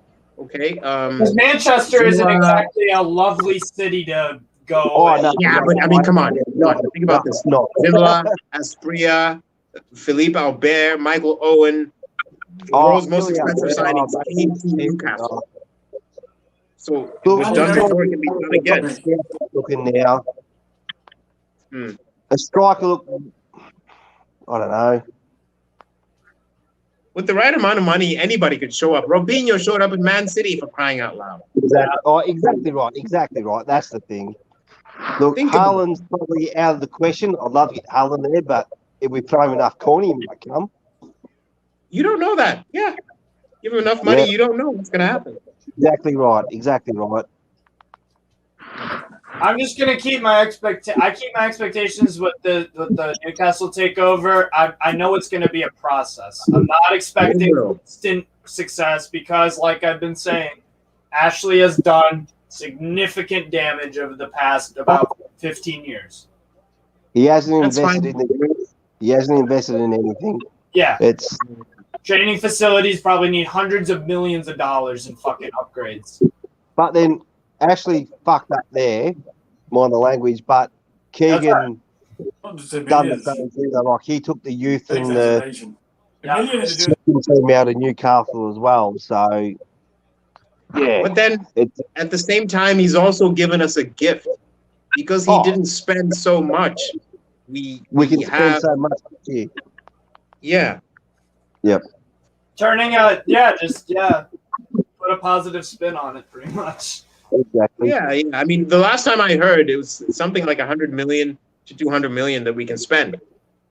Oh, I've heard it's more than that actually now. Really? Yeah. Oh, I think. James again. Sorry, guys. So it's like they're wing backs that keep scoring. Last week it was Alonso and James. Yep. That was too easy of a goal again. Did they score again? Yeah, Yeah. mate, yeah. 2-0. James James again. James again. James again, mate. Too easy. Darlow, I think Darlow saved and then Barkley, Loftus Cheek, good Buckley pass. cuts off the cheeks. And- Darlow's positioning, man. His fucking No, that positioning. wasn't Darlow's fault. It got blocked, come out towards James. Yeah. That wasn't Darlow's fault, that one. Our owners aren't too happy. Are they watching? Our owners are probably saying, "What the Yeah, the owners are at the game, yeah. Oh, Yeah. they are. Okay. Because they actually give Yeah, a I mean, Yeah, Amanda and all that there by looks of it. but I mean, look, Anyone from I the still. MLS that you think that they could play in the team or? Oh, it's another cracker by fucking James. You can hit the ball. Yeah, I like James a lot. Hmm. 2 bullets he scored. Yeah. And they're and the thing is they're on target. Yeah. Because some of those shots you could fucking easily sky. It takes some real composure to hit balls that fast and have it the perfect height and all that stuff. Oh, hear that sweet. And penalty, Who's got a penalty? Oh god. Chelsea. Oh, Oh, jeez. Just what he thought Really? was going to happen. Maybe fucking good game. it's coming apart at the seams. It looks like. See, this is exactly why I say fuck all of our players, Oh, get rid of that's all of them. soft. Fucking useless, and they have no fitness, and they just eventually fizzle. I think Good we were goal. doing great once again. But that's the thing you mentioned, the issue of fitness. Yeah. And Havertz is rolling around like he's got his leg broken. And that they're not very good players. That's also That's a penalty. You consider we've been No complaints. It is. It is. I can't be mad at that. I can't be mad at the Stonewall. Jorginho. Whew. Ballon d'Or, mate. For the second goal, Carl Darlow was diving and the ball didn't even arrive. Nah. It took a deflection, right? It Yeah. did. Somebody blocked it, and then he was still diving. And then he came back, and it was a goal. He had no chance. Jesus Christ, Reece James has blasted that in. Yeah. He hit it well. Hit it very well. Mm. Come on, darling. Yeah, I got booked for that.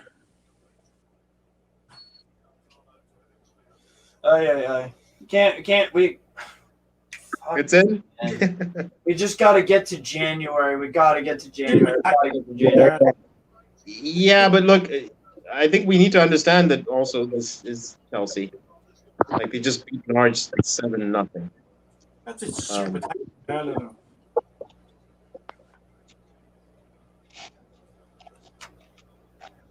But I still think that we did well in phases. In fact, for the most part of this game.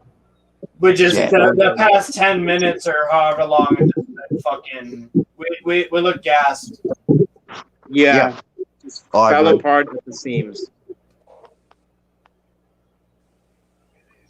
Fans are starting to leave, though. I hate to see that. Like, sticking out. Mm.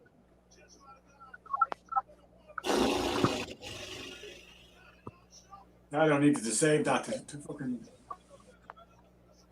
Oh. And then Darlow fouls Havertz. Yep. Mm. Penalty, good penalty. He probably didn't need to do it. Oh, Shelby's on. Oh no! Woohoo! Told you they should bring Shelby on. Fucking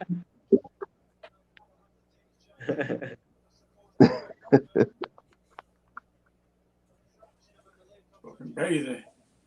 That went the wrong way. Well done, Almiron. 3-0. Oh. We fell apart. Could be fucking 5 or 6 now.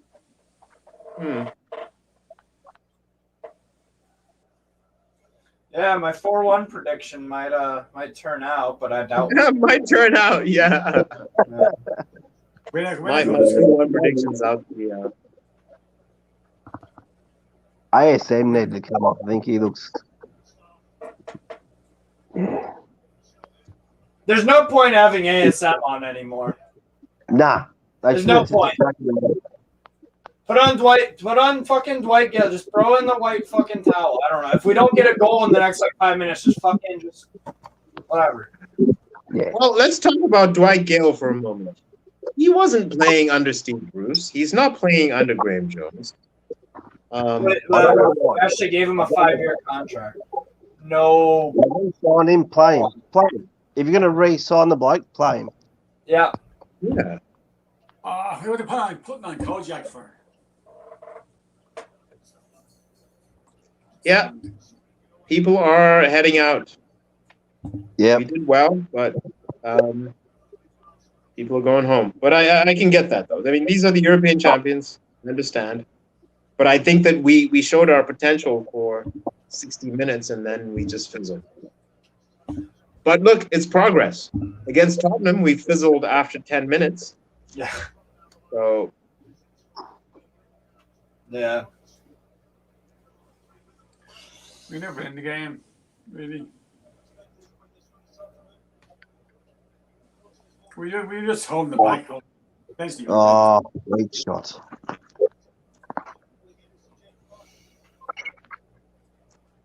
And yeah, this is the fucking difference. This is the difference between fucking yeah. Difference between top of the league and bottom of the league. Yeah. Yep. There you go. But I mean, still though, we're the position that we're in is not. We don't merit being in 19th position, despite No. losing to Chelsea right now. We're not. Oh, yeah, we are. I don't know. Like we're in there, but I think we're there at least a couple of teams that we're better than. Our In my defense opinion. is fucking atrocious, though. That's the problem. Yeah. That's gonna fuck you one day. That's gonna fucking. You just can't. You can't have a bad defense. You can't just leak goals constantly. And of course. we have a good offense, but we would need 4 goals to win this game. You can't even get one fucking shot on target. I mean, Yeah, and that's the thing though. This has to do with the team's strengths. And if you look back, I think Rafa recognized this. Like he tried multiple formations, and then the ones that worked were the defensive ones with 3 at the back.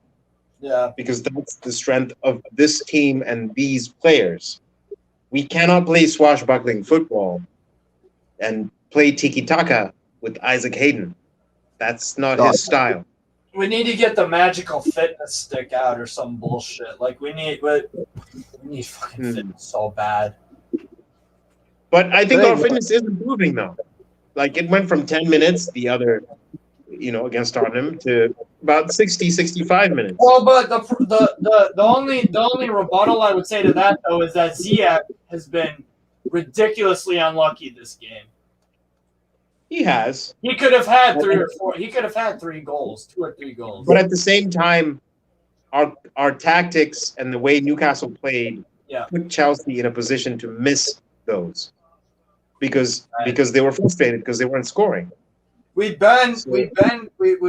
doing the bend but not break, but then we eventually fucking broke, and now it's just We did. And We the eventually front, did. and the front gate's open. You get away 3-0, it won't be worst. I just don't. We can't. I don't want to leak more goals because that goal differential shit that's going to come into play. It will. Yeah. It will. Which is why we're probably playing defensive. If we went like Norwich and tried to go all out attack, it would be 5, 6, 7, 8 right now. Yeah. Goal difference.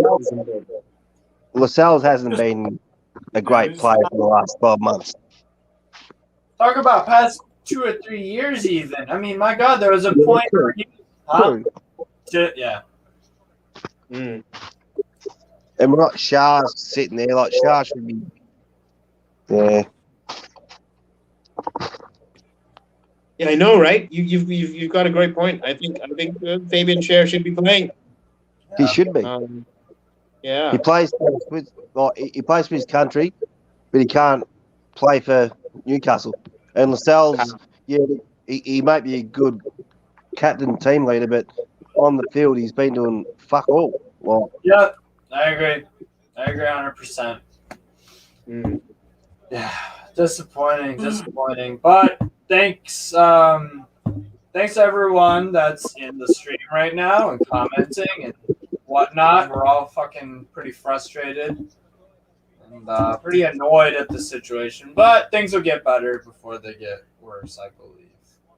Oh yeah. it always does. You have your highs, you have your lows. Who are we playing next?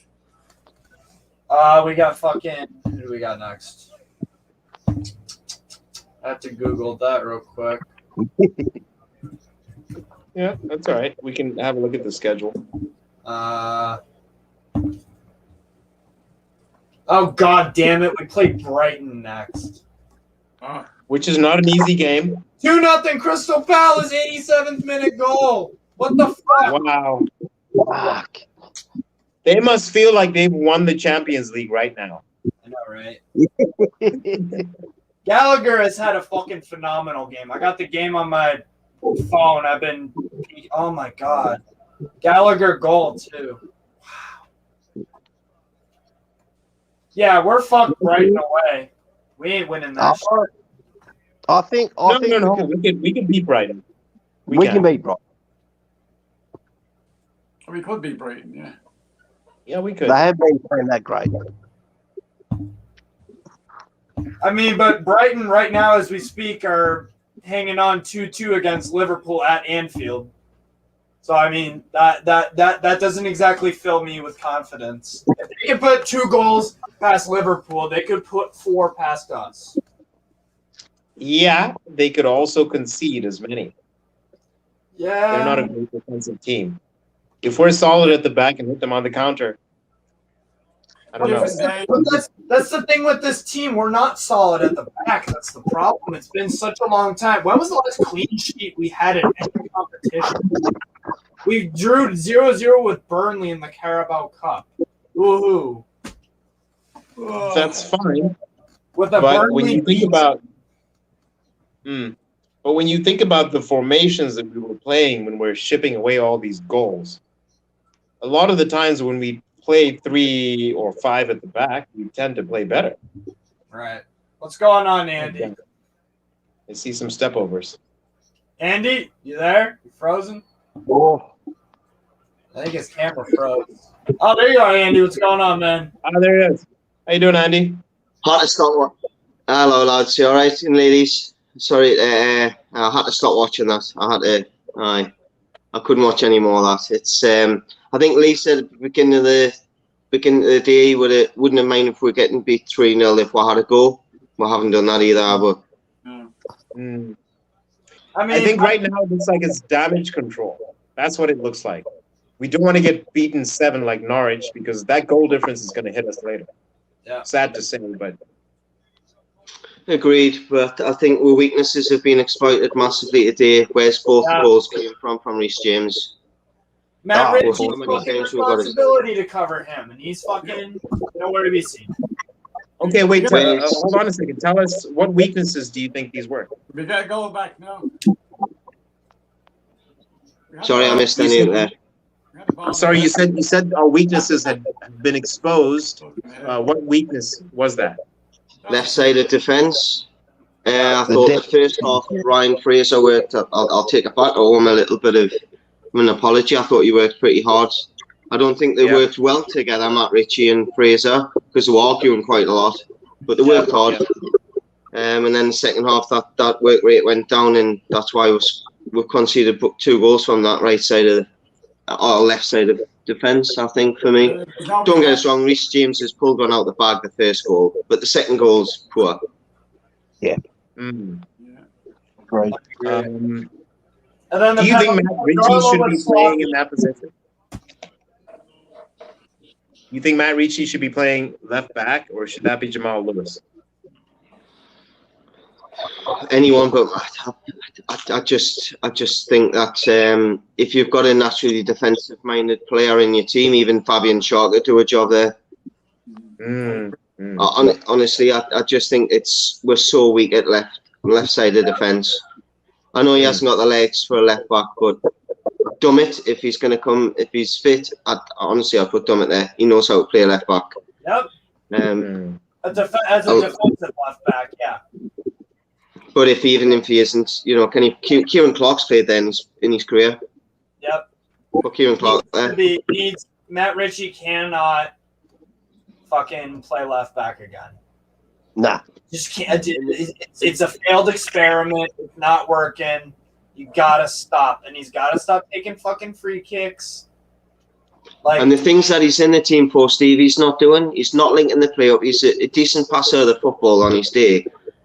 And all he's doing is going long. I mean, if we went that long in the first half, that Callum Wilson, how many times did that Christensen jump over the top of him? He didn't win the ball. He didn't win a ball in the air really first day. He won one in the second minute when we had a chance for Fraser crossed the ball with his left foot. That's the only ball I can remember Wilson winning in the air today. If we were going to play that way, we should have played Joe Linton. Yeah. But Me as well. And just fitted Joe Linton to sit.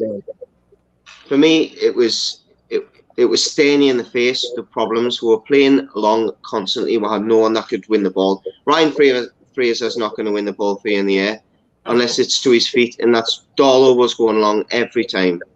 Yeah. But do you think that it's because we don't have a precise passer of the ball in the back like Fabian Schär or even John Joe Shelby playing deep so he can spray balls around. Sure, should be playing. Definitely, I totally agree with you, mate. Hayden offers you that work rate in midfield, but he doesn't offer you balls out of midfield into forward players. I mean, ASM was, I think he made some better decisions today. He didn't try and take everyone on, but we couldn't get up the pitch off him today. And I think it's, as you say, Shaw can bring the ball out of defence. Dummett can do it. Dummett's a good passer of the ball. He's not going to get to the top of the pitch. So yeah, I totally agree. Passing ability, just possession. Yeah, I agree 100%. Yeah. No, so it finishes 3-0 Chelsea. 2 goals from Reece James. Penalty from Jorginho. Another second half collapse. It's the same old story over and over again. And to me, I just can't stop thinking about how badly Bruce and Ashley have fucking fucked this club for at the moment. Like it's like having a Ferrari in your garage, and you have all the money in the world to fix it, but your fucking mechanic's out of town. So you're just stuck with it until it's gonna be really nice, but you gotta wait. That's the thing. We gotta wait. It wouldn't be Newcastle if we didn't create a story. Like Man City, for example, you get the story of Aguero scoring that goal, and it wouldn't be Newcastle if there was ups and downs on the way to actual success. I mean, if it just went smooth playing, and it's never going to happen with us, is it really? So we've also got to take into account that we've just played the European champions. Yeah, so, exactly. This isn't some average ass team or whatever. This is the European champions, and they're top of the Premier League. Of the league, yeah. By 3 points over Liverpool. So yeah, and also I think that, look, guys, we lost this game, but the fact of the matter is we actually improved in some aspects. We need to improve going forward and the build-up play, absolutely. But we improved on our fitness. Against Tottenham, we capitulated after 10 minutes. Yeah. Today, we capitulated after 60 minutes. So, as we've seen, it's a work in progress, and we also have to deal with the quality of players that we have. We cannot play swashbuckling 4-4-2 or whatever it is if we don't have that quality of player. So, I think that this is, yes, we lost 3-0, but Chelsea stomped Norwich 7-0. Yeah, we were expected to meet the same end, and we actually played well for most of the game. We failed at the end for most of the game. And second goal was unlucky. Yeah, exactly. If Darlow's not on his knees there, if he's standing on his feet in a normal situation, he saves that shot from Reece James, doesn't he? But to be honest, I don't think he had his best day today as well, though. So he deserved a little bit. Sometimes you make your own luck when you play well, and sometimes when you play badly, you get caught out as well. I don't think he had a good day today. Yeah, his kicking was pretty poor. Kicked it out plenty of times. Got caught on the ball nearly once. He was diving for headers when Richie was up for a header, and he committed himself. I'm a fan of Darlow. I just think he had a bad game today. Yeah, I agree. It wasn't his best. Do you think we'll see Dubravka next game? Yes, if he's been in training this week, I do. I think you'll see Dubravka back, definitely. Probably. And do you think a big part of what happened with Steve Bruce leaving would have happened if Dubravka was fit? Yes. Yeah. Okay. Yeah. Fair enough. The new owners coming in, they were always going to get rid of Steve Bruce. If they are as serious as they say they are, and they've got the money to get all the best people in the best background to give them the advice that they need, then they're not going to keep a manager that's won 23% win rate. Worst Premier League manager of all time. You're not going to keep your job.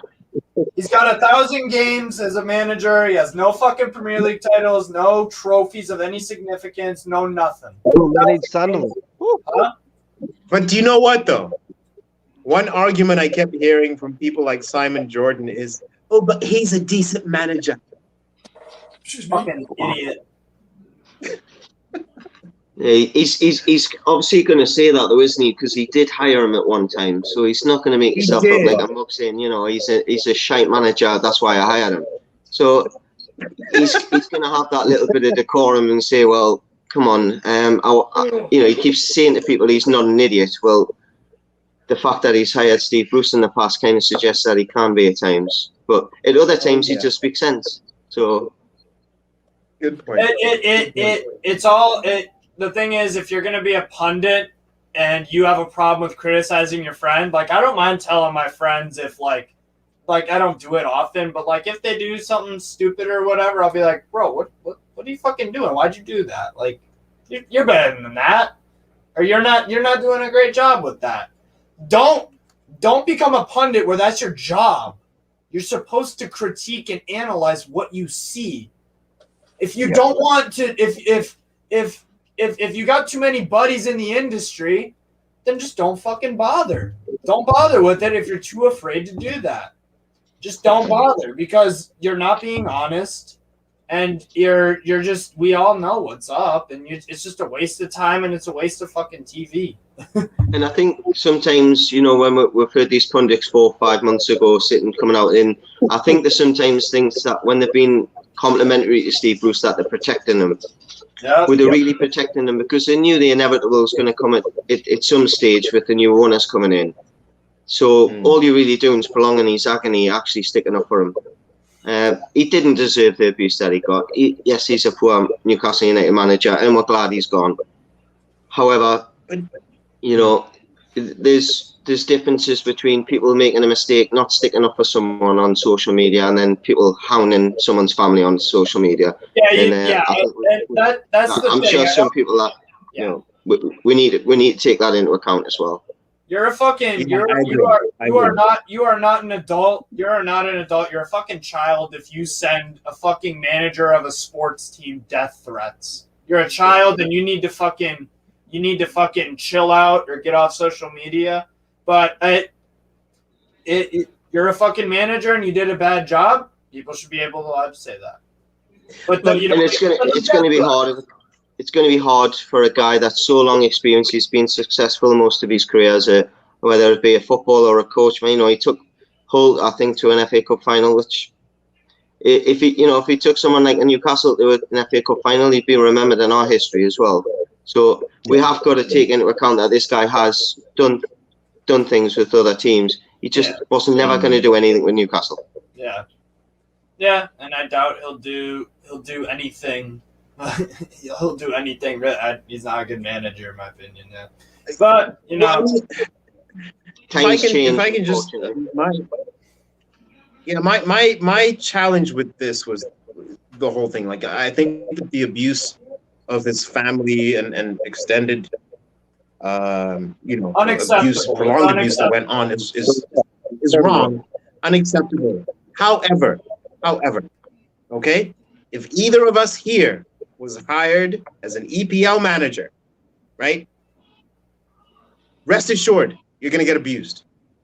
Yeah. If you have any inkling of being in the world's best league, please be prepared that fans will say stuff against you and will write stuff on Twitter. That's it's the nature of the job. Yeah. And I'm not saying it's right. Too fanatical. Exactly. Even us. People get fanatical. We're on YouTube, and people give us shit probably sometimes, and I take it on the chin. I usually fuck some guy earlier in the chat was like an American with the Saudi fuck, how embarrassing. And I highlighted his comment. I'm like, I don't fucking care, bro.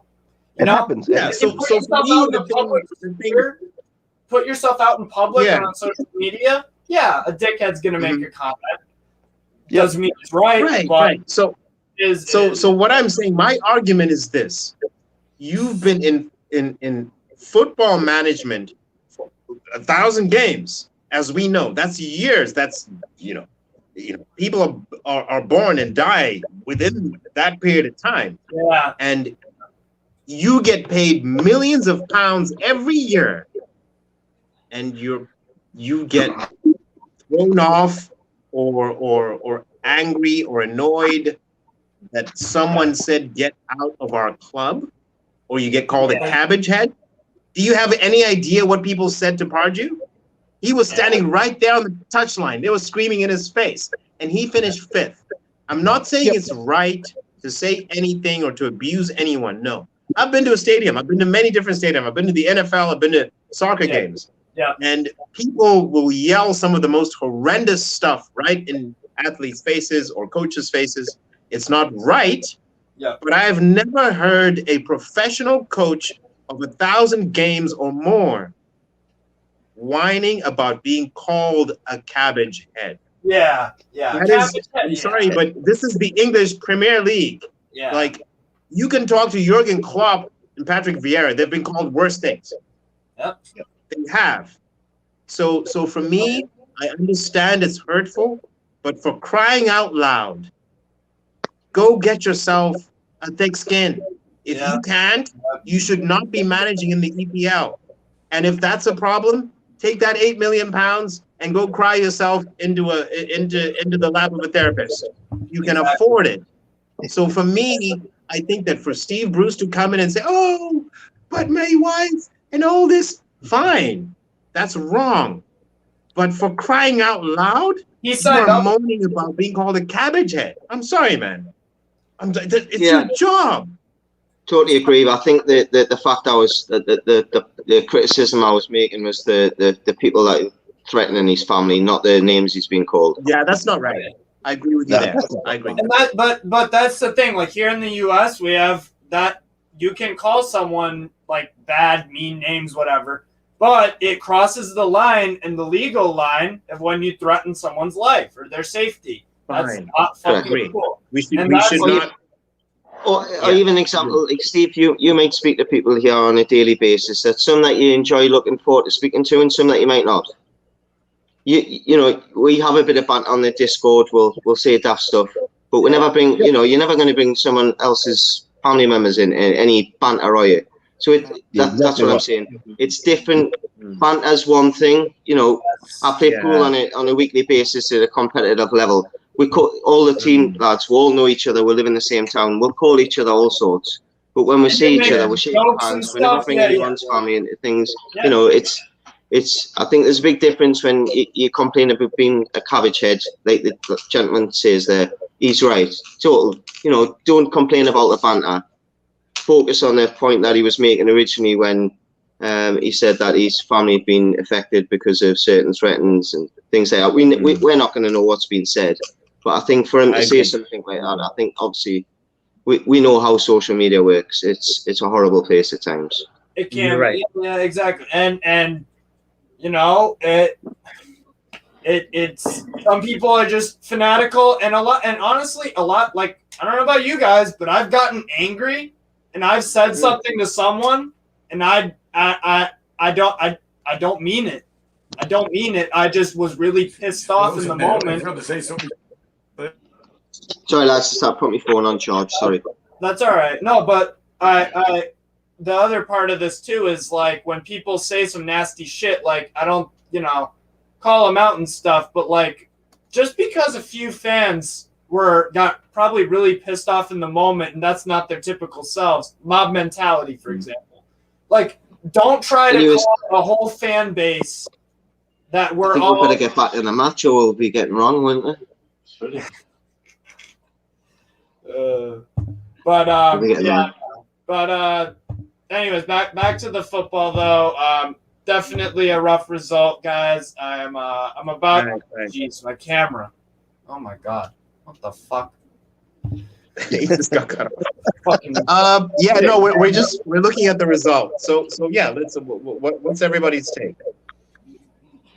It was fucking diabolical fucking fitness, and we choked the chicken after fucking 60 minutes, and that's all I really have left to say. In fairness, it was expected.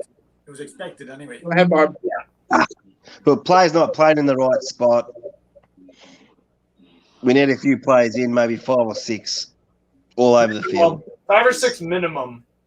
Yeah, 5, I think. Yeah, if we can bring 5 in, I think it'll keep up. Yeah, We'll we keep up. got it. We got to establish a spine. But, so that's going to wrap it up here on NFTV. Thanks, everyone, for coming on. I love talking to all you guys, and we can chat after. I'll end the broadcast, but I can still have you guys on, and we can chat. I really got to take a piss. Like, really, really, really fucking bad. I've probably been sitting here for the past hour trying to just be like, I can hold it. But we're going to wrap it up. 3-0 loss to Chelsea. I expected it. We all kind of expected it. Stuart went with his heart, and look what fucking happened. Fuck love. Chelsea win. See you guys. Away the fucking Mags. Away the lads.